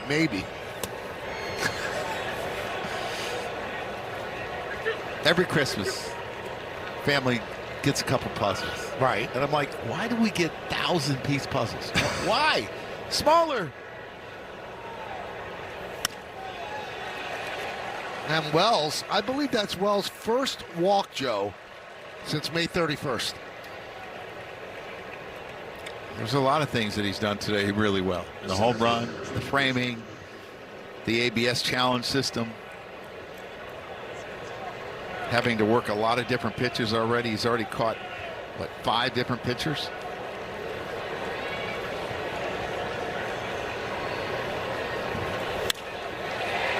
Gresham lines one to right field. It's a base hit, and it goes to the wall. Wells will go to third. They're going to hold him up there for Grisham. It's a double, second and third. Nobody out. Michael, if I'm not mistaken, Grish is getting a little smarter today. He's hitting it over the first baseman's head. He's hit it hard to him like 4 times in this series. And these are big add-on runs. It just changes the complexion of the game if you can keep adding on and adding on. Wells gets the third. Good job by Luis Rojas holding him up with nobody out.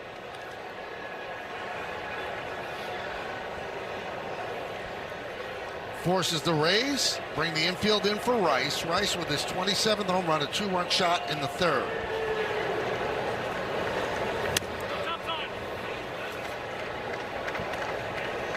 Fans go to at Yes Network on X and vote for the Montefiore Einstein Player of the Week. Is it 1, Jose Caballero, 2, this guy Ben Rice, or 3, Cam Schlittler? That's going to get in a run. And maybe more. It gets in 3 runs. A 3-run home run for Rice. His second homer of the game. He has 5 ribbies, and the Yankees have some breathing room.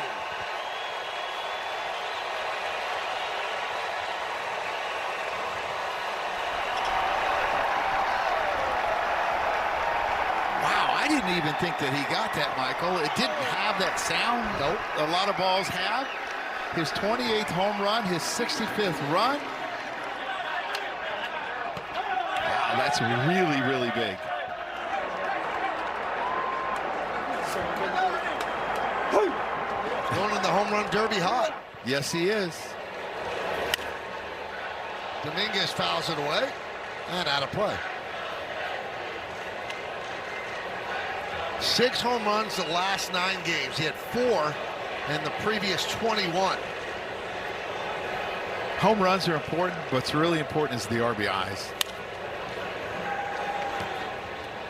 Solo homers don't a lot of times beat you as a pitcher, but 2- and 3-run homers, they beat you. Man, what a beautiful swing. He let that ball get so deep, pulled his hands in a little bit.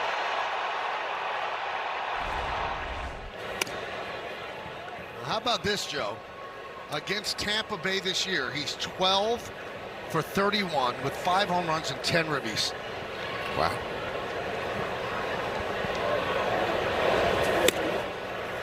And down goes Dominguez for the first out. In this series alone, he's 7 for 16 with 4 homers and 9 ribbies. Watch him pull his hands in. Yep, get him in, let it get deep, get the angle of the bat where I want it.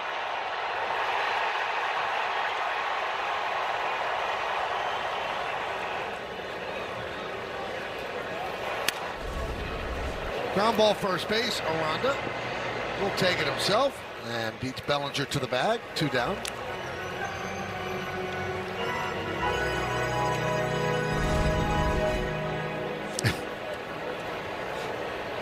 He plays with as much joy as anyone I've ever seen. I guess if I was hitting the baseball like him, I'd be really happy, but he's always like that. You see him in the hotel lobby, has a big smile on his face. It's so great. You know what? It relaxes you. What, smiling? Yeah, but the people around, you know, when he's smiling, I'm like, okay, everything's okay. Is that a hint? I should smile more? Well, I'm not necessarily looking at you as much as people are looking at Rice. Kind of what? That's a trying good to choice watch by you. What's going on in the field. But you're smiling now. Well, you made me laugh. Caballero fouls it away.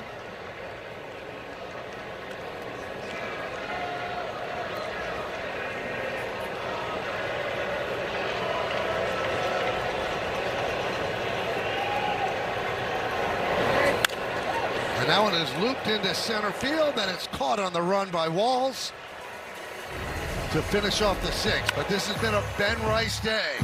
A 2-run home run in the 3rd, and here in the 6th, a 3-run blast. It's been Ben Rice all day. 10-3 Yanks.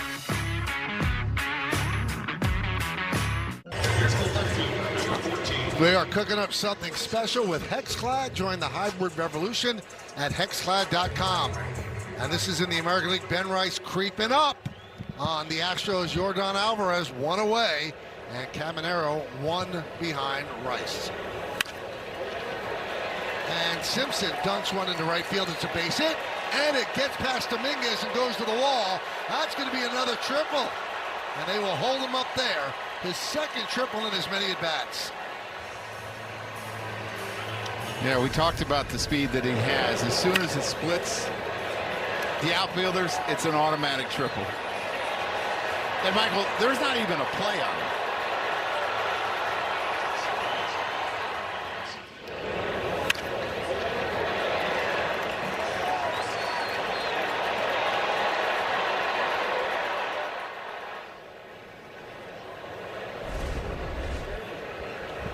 Here's Williamson. And there's a base hit to left field. Simpson scores an RBI for Williamson, and now the Yankees are up 10-4. Yeah, important that you stop it right here because you want to keep that big lead because that gives Aaron Boone more options. Just the slider that he kind of left up in the zone.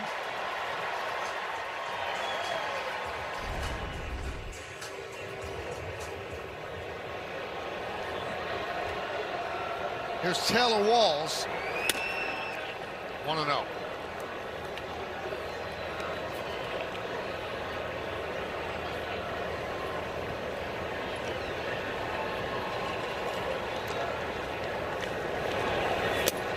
Two and 0.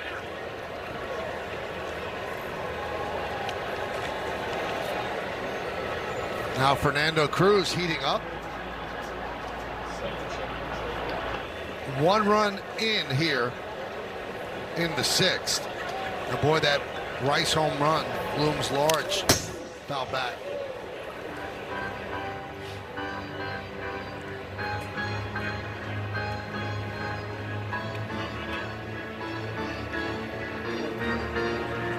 So just to clarify what you said before we went to break. Okay. Did you say it was a Ben Rice day or it's been Rice day? A Ben Rice day. Oh, okay.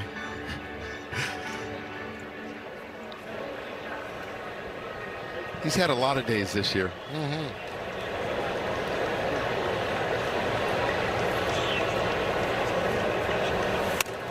3-1 on Walls. He's 0 for 2 today. Yankees trying to win this matinee before they fly off to D.C.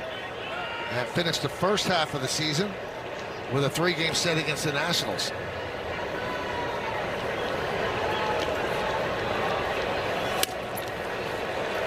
Chase ball 4 there, and the count 3-2. Strange to see Hendrick even give up a run. He hadn't given up a run since June 8th.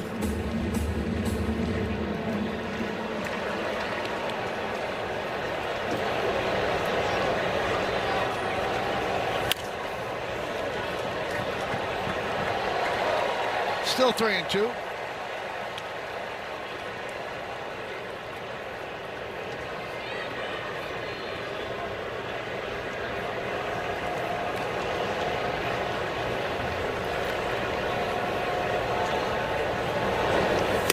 And he chases another ball 4 and goes down swinging.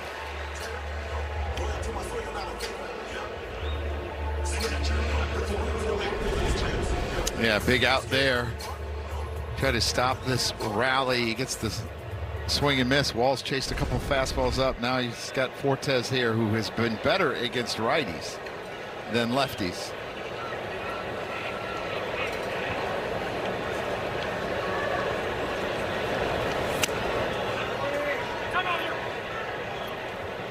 Williamson has 7 stolen bases, but down by 6. You don't want to take the chance, so he probably remains anchored at first.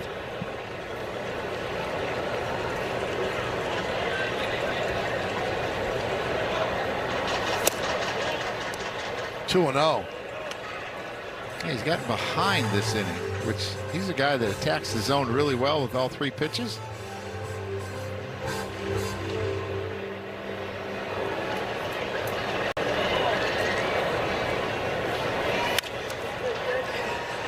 Shallow right field coming on Dominguez, and it's over his head and falls.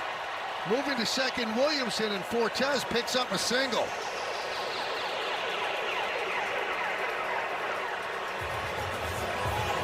Because I didn't think he got a great read on it initially, he was in a dead sprint to get to this ball, and he ends up overrunning it. It's difficult with this roof. We've talked about it a lot, and you can see him, and he's not able to get the force out at second.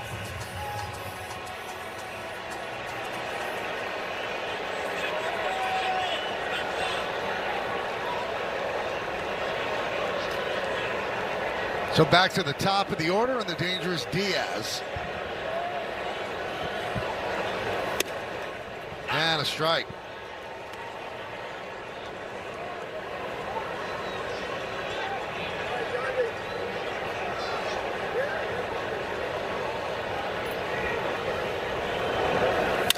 Grounded and off of Hedrick and goes toward third. And they say he's out because he ran out of the baseline. He tried to tag, and Williamson ran out of the baseline, so he's out. What a heads-up play by McMahon. This ball's hit off Hendrick's leg. It goes right to him. Maybe it's his glove. And he has the presence of mind to go after the base runner. Wasn't really that far out of the line. The Yankees might have got a little bit of a break here. Heads-up play by McMahon. I think he tagged him anyway.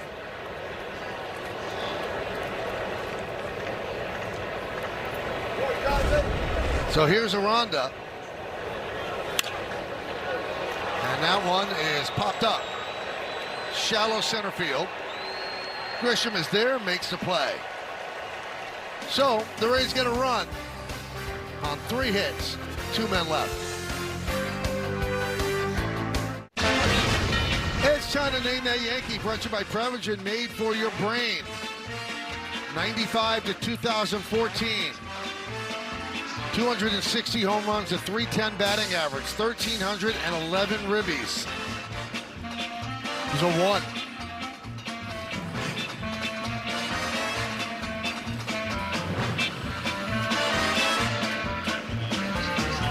Left out the amount of hits. I think they're trying to be cute.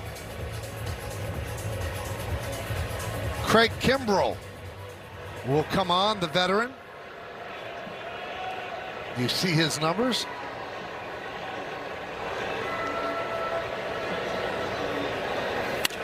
And Chisholm swings at the first pitch and grounds it to Aranda. 1 pitch, 1 out.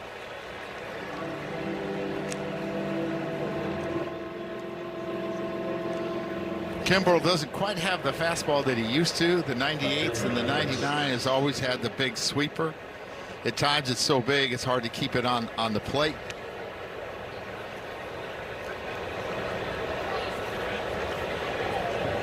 Has always had the great stretch that kids imitate.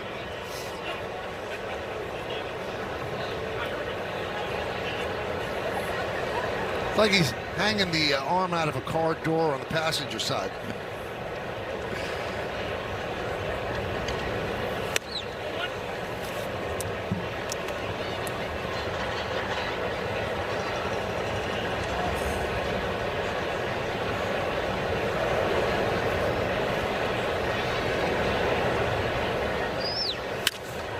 And that is punched into right field, a base hit for Schumann.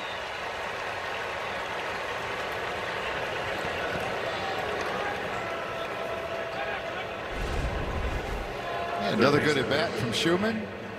He does really a good job just finding ways to help the team win on a daily basis.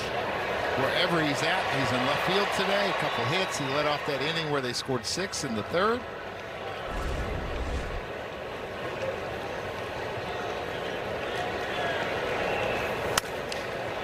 Michael. Yes. You're much more of a historian than I am.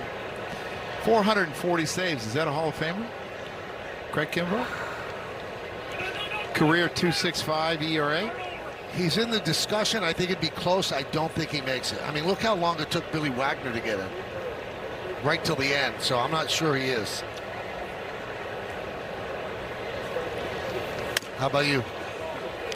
Yeah, I mean, he was really dominant for a while. I mean, really, really dominant. One of the better closers in baseball between 2011 and 2018. A lot of 40s, some 50 save seasons. Runner goes, swing and a miss. Schumann takes second. It's got to be a stolen base. I mean, if you're that dominant for a decade, I think it's somewhat worthy. Well, there's only 4 guys with more saves: Mariano, Trevor Hoffman, Kenley Jansen, and Lee Smith.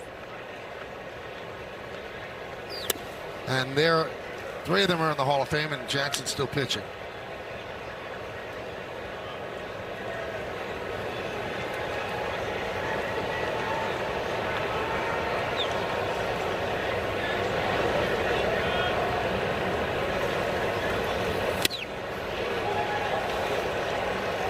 Now, the way he hangs the arm like that goes back to 2010. He used to keep his arm behind his back, but he had biceps tendonitis, and it hurt when he came back, so he started holding his arm out to the side, and he's kept it that way ever since.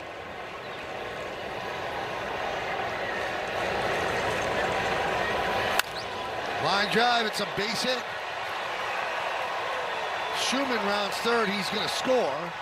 McMahon going for 2, it's an RBI double, his second of the day, and the Yankees are up by 7, 11-4. So important to keep adding on like this to respond. When Tampa responds, don't give them any momentum. The Yankees have been pretty good at it today. 4-seamer thigh high right down the middle. He's had a bunch of good at-bats today, which is great to see.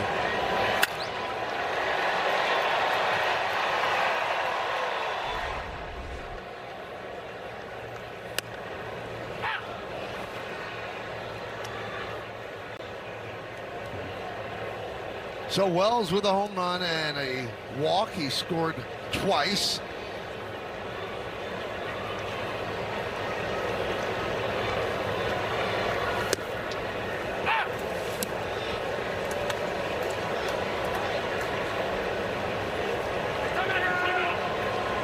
Wells calls time.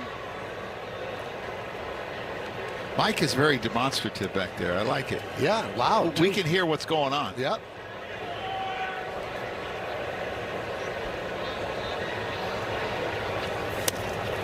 And Wells strikes out for out number 2.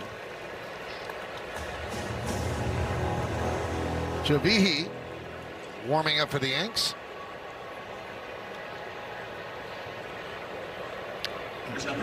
Three right-handers in a row coming out. Caminero. You got DeLuca, who pinch hit for Victor Mesa, and Valade. His little pocket there.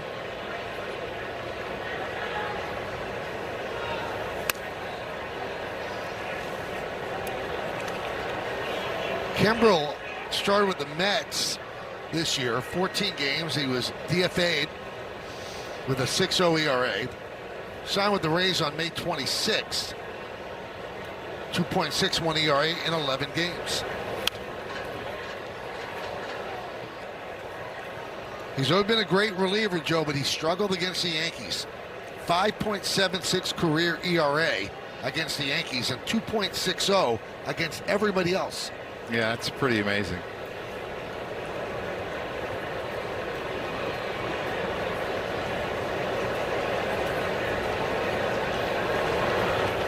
What's outside? 38 years old. 17th big league season.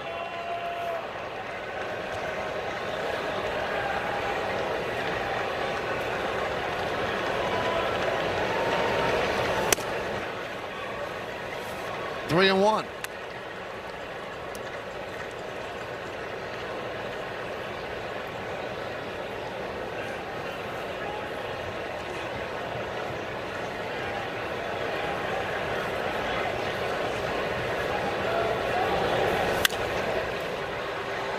Popped up, third base side. Caminero gives it a look.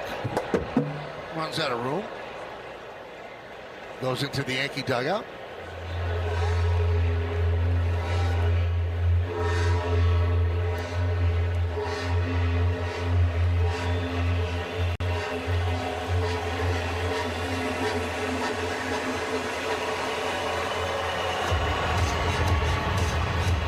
Ben Rice on deck. 3-2 count on Grisham.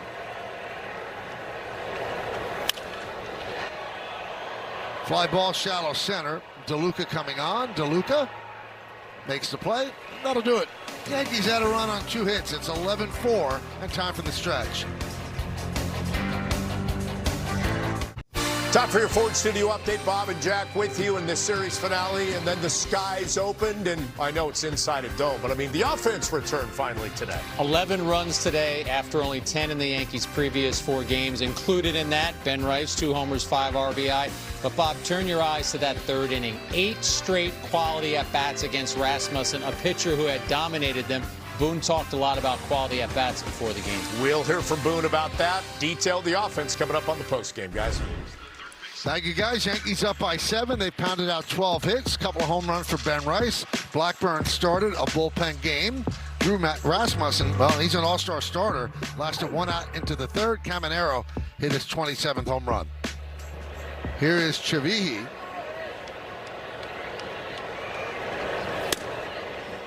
And a strike. Worked a scoreless inning last night through the 9th inning. Got a ground ball and a couple fly ball outs.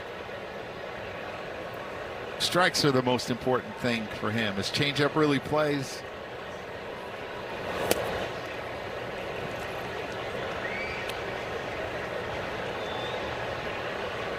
That's what's left.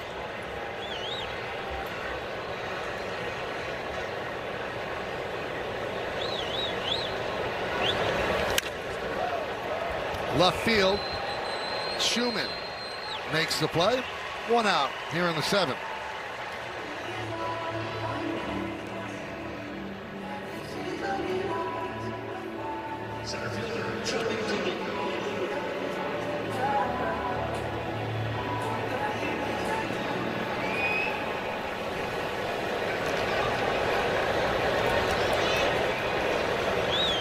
Here's DeLuca. Pinch hit in the 5th inning for Mesa, struck out.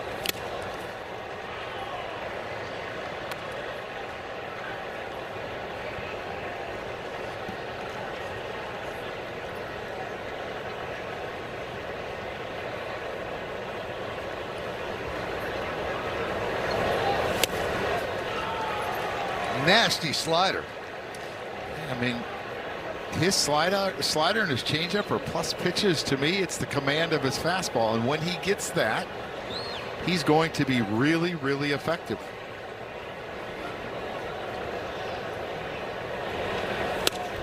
Swing and a miss. 3 sliders in a row, and DeLuca strikes out.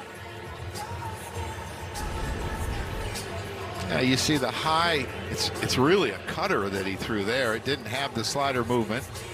More of a cutter. He throws it up in the zone, starts it in, and ends up middle in, and he can't get to it. And here's Ryan Vilade. 0 for 3.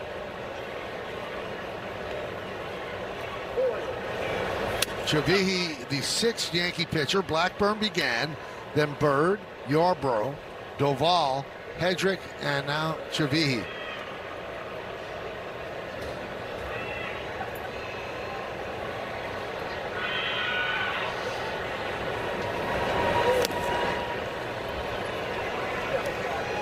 Two and 0.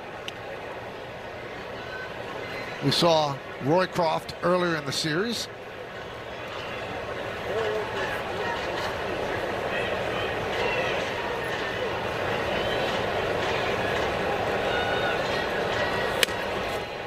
Oh, strike.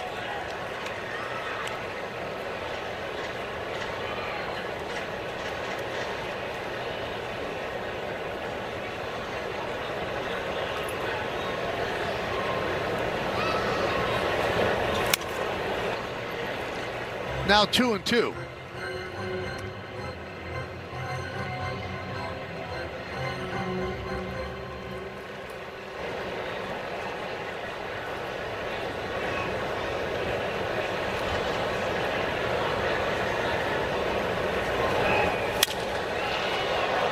Center field, fairly deep. Grisham is there, puts it away, and Chavihi retires the Rays in order. 1, 2, 3 as we go to the 8th. Well, on Tuesday, July 21st, come out to Yankee Stadium to celebrate the magic of Harry Potter. First 18,000 guests in attendance receive an Aaron Judge Harry Potter bobblehead in one of the 4 house colors.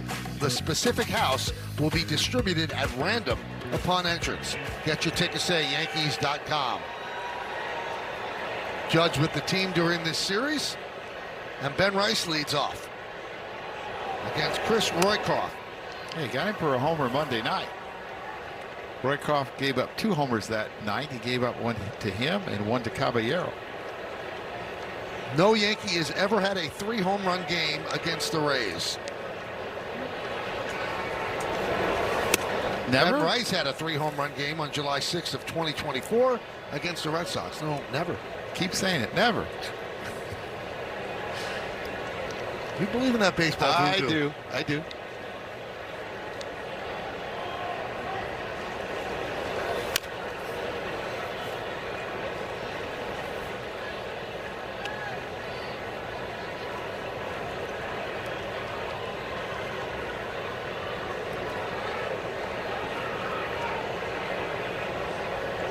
Two and 1 on Rice.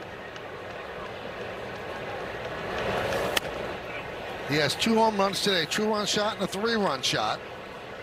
He's at 28 with 65 ribbies. Pretty good first half.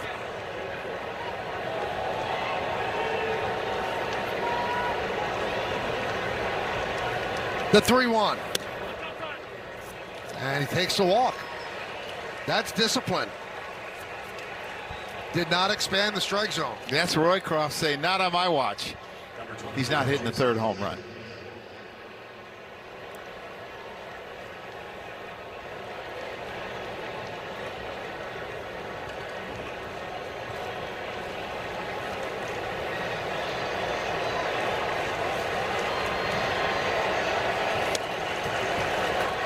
And the pitch to Dominguez outside. 1 for 3, infield single, stolen base, run scored.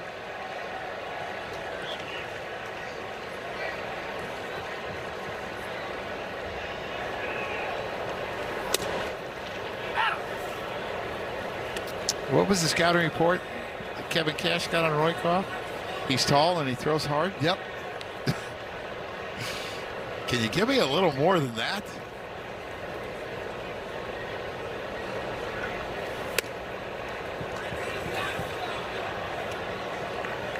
Well, I can give you this. His mother, Maggie, lifelong White Sox fan. So he went to a lot of games on the south side when he was growing up.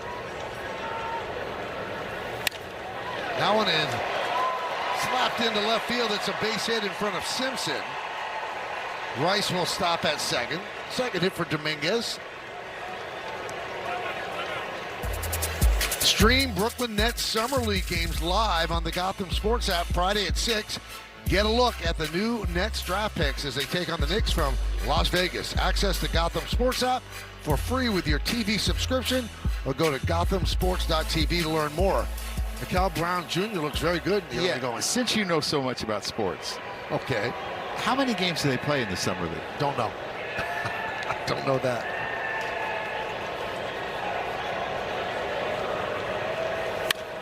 And now when it's chopped over the middle and through, a base hit for Bellinger. Rice will score. Dominguez goes to third. Bellinger his second hit, an RBI, and the Yankees are up by 8.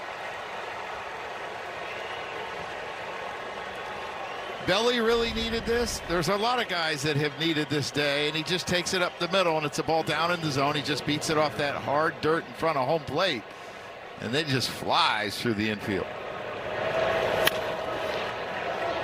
And I think that's why they have it so hard, is because of the type of hitters they have with speed, and they hit a lot of ground balls. First and third, nobody out. There's Caballero.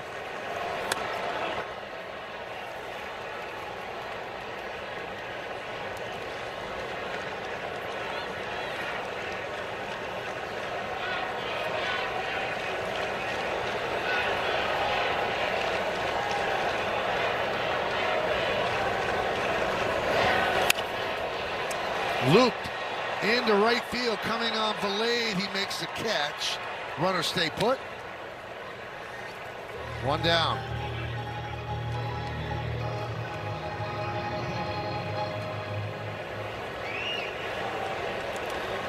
Jazz has one sac fly today. Can you get another?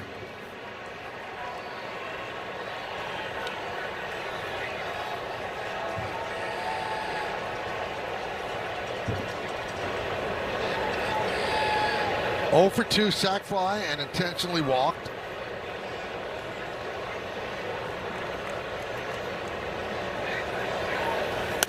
And that sac fly, that was his first RBI in 13 games. You look up at the board, a team that's been struggling has 14 hits and 12 runs. In the past 20 games, they could not get over 5 runs in a game.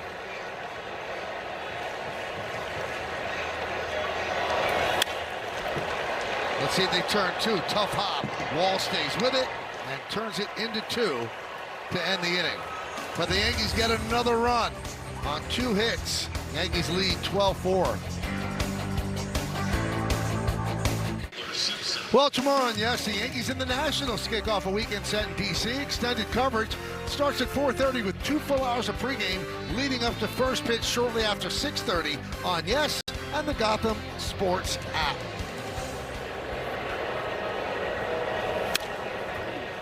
Simpson fouls it back. Simpson has tripled twice today. Chavihi still in for the Yankees, his second inning of work. He worked a 1-2-3-7. Yeah, both of them leadoff triples.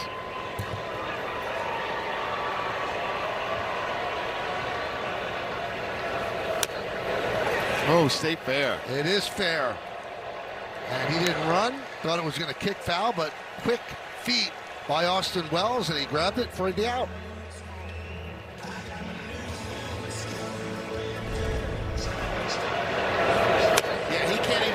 This one, Michael. That's how short he hit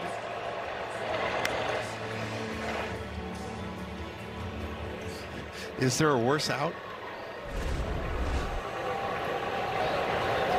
There's Williamson.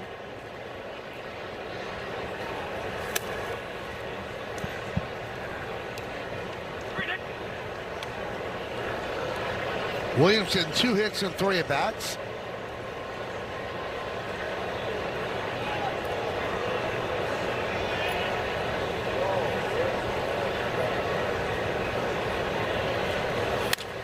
Fouled away. He's played some really good defense in this series. He's gotten Grisham a couple times. Williamson came over to the Rays in a 3-team trade, 5-player 3-team. Williamson to the Reds, Brendan Donovan to the Mariners, and the Cardinals got 3 minor leaguers.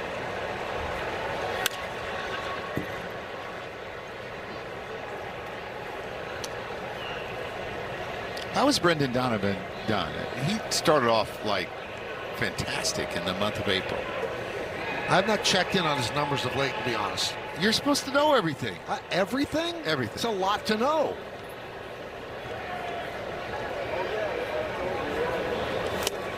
And down goes Williamson. Good outing at this point by Chavihi. Well, back-to-back outings. Only threw 11 pitches yesterday. He's been really efficient today. He's thrown a ton of strikes. There's the good changeup. His slider has been really effective to the right-handed hitters. It's nice because you don't have to use Cruz and Bednar in this game.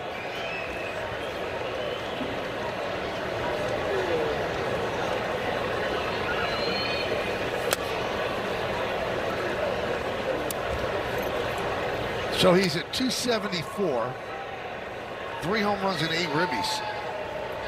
Must be hurt.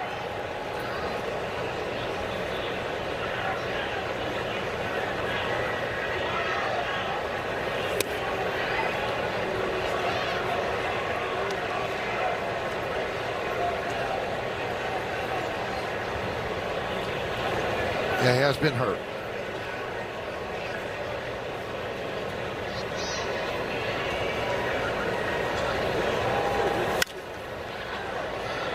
Skied the other way. Schumann gives it a look.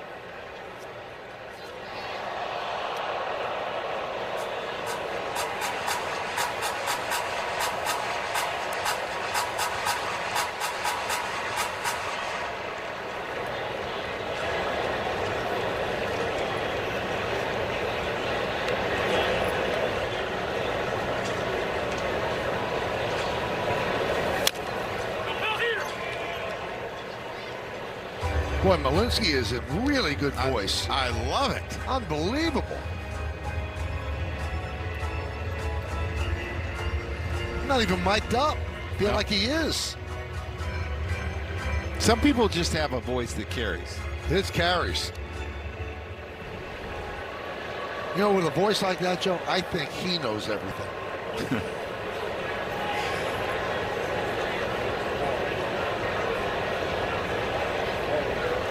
Swing and a miss. 2 really strong innings for Chavihi. We played 8 here in St. Pete. Yankees needing a win big time. They are up 12-4. All right, it's time to name that Yankee. It's a 1, but it really should be a 2, Joe. Why should it be a 2? That's his number. Oh, yeah. Derek Sanderson Jeter. This is the anniversary on this date of his 3,000th hit against these Rays. Position player, Ben Williamson is on the mound. You have to have an 8-run deficit, and that's certainly the case. And Schumann lost one to left field.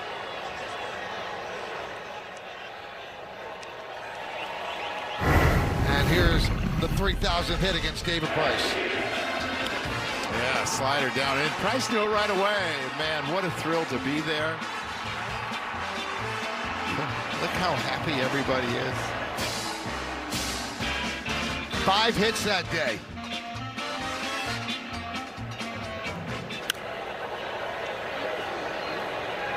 McMahon lost one to left. 2 quick outs for Williamson.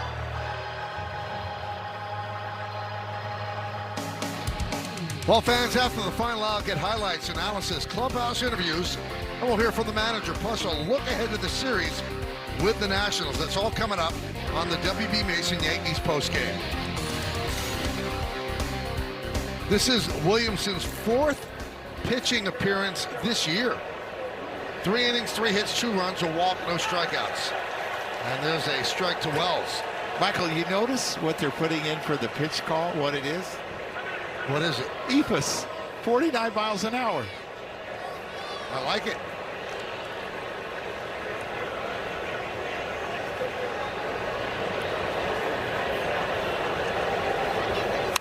And that one is driven to right center field. Valade on the run, and so is the center fielder DeLuca, and he makes the play, and Williamson works a 1-2-3 inning.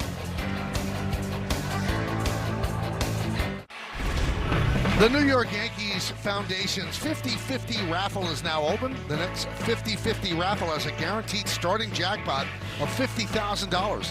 One lucky fan will take home half the pot, and the other half benefits the Yankees Foundation. Buy your tickets now at Yankees.com/50-50. The Yankees go to Tim Hill to try to get the final 3 outs. Now, Joe's not over yet, but in a bullpen game against a team that has the best record in the American League, you don't have to use Cruz and you don't have to use Bednar. That's win-win. Yeah, they're pretty fortunate. They got a couple strong innings out of Blackburn. They got 2 strong innings out of Chavihi. Guys did a really, really good job. Picked each other up a little bit. Some guys got in trouble and guys came in and left the runners on base. Impressive day for this bullpen. Now, Chavihi, 6 2/3 innings of 1-run ball across 5 major league games this season. Had some arm problems in the middle, but looks like he's locked in. Tim Hill last worked on Tuesday. Wow. Wells is going to challenge that ball call. You got 2 left. Call's overturned. New York has He's right. remaining. He's right by a lot, which means that Malinsky is wrong by a lot.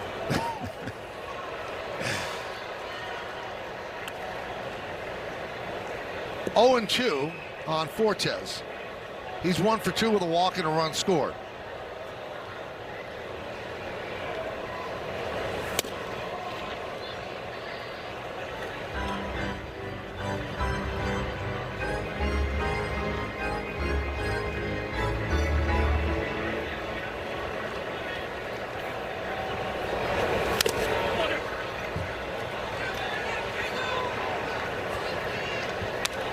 The Scott Friday telecast presented by authority of the New York Yankees. It may not be reproduced or retransmitted in any form, and the accounts and descriptions of this game may not be disseminated without the express written consent of the New York Yankees.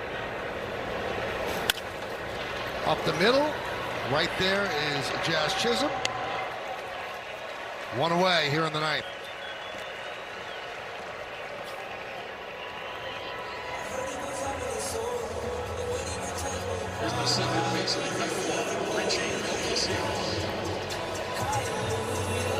And here is Richie Palacios for Yandy Diaz.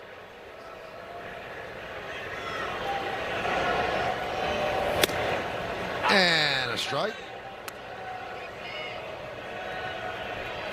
Yankees up 12-4.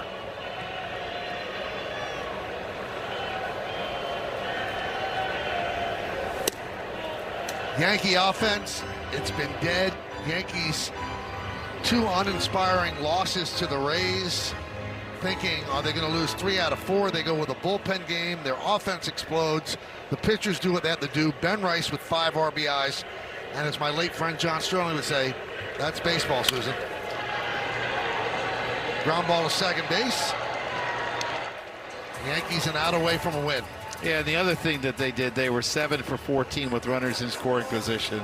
They did it a lot of different ways. They were aggressive on the bases, stealing bases, going first to third. They just did a lot of little things right today against a very tough pitcher. And here is Aranda.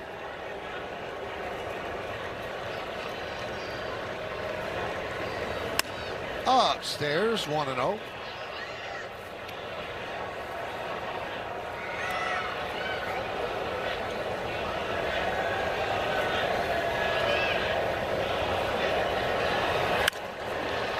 Driven out to left field and deep. Schumann back, still back, turning. He's going to have to play it off the wall. Oh, he played that Karen beautifully.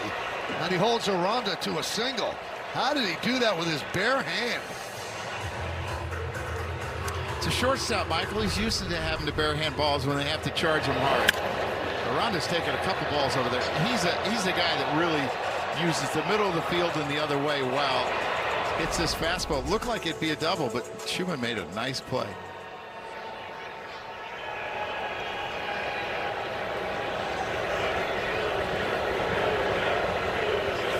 Caminero takes low and away, 1-0.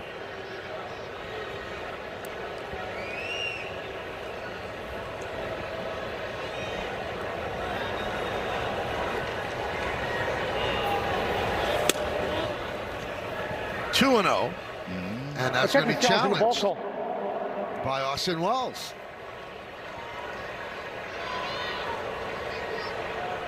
And this one he gets wrong. Call's correct. New York has one remaining.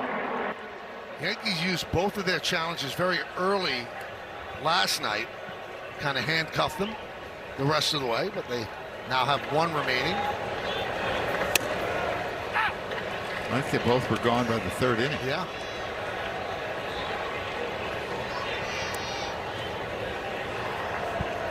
Not holding Aranda on at first.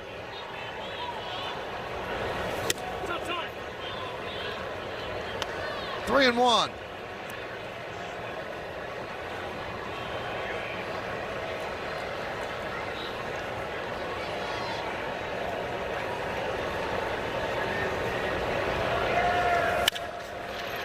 Grounded to short, backing up, Caballero.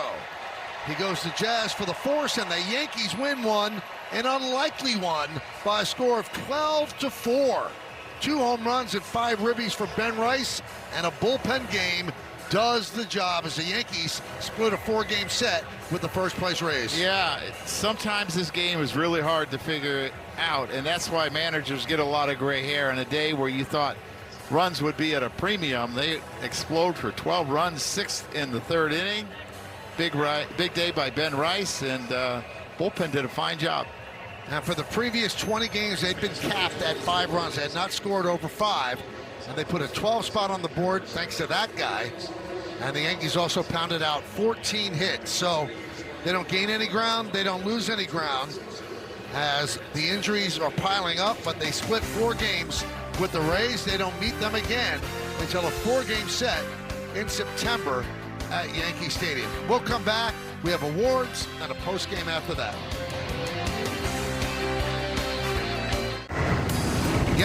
Yankees win. It's time for the game-changing drive of the game, brought to you by Audi and the all-new Audi Q3. Top of the 4th, of a left-hander, Austin Wells hits this long home run to right field to make it to 7-3. He had a good day hitting and a great day behind the plate. How about the Chevy part of the game, though?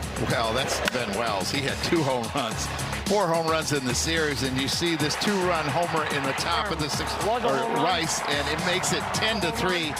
And it really put the game out of reach. Ben Rice had a brilliant series, just continues to pound the baseball. Went through a little tough time in June. But guess what? He's back.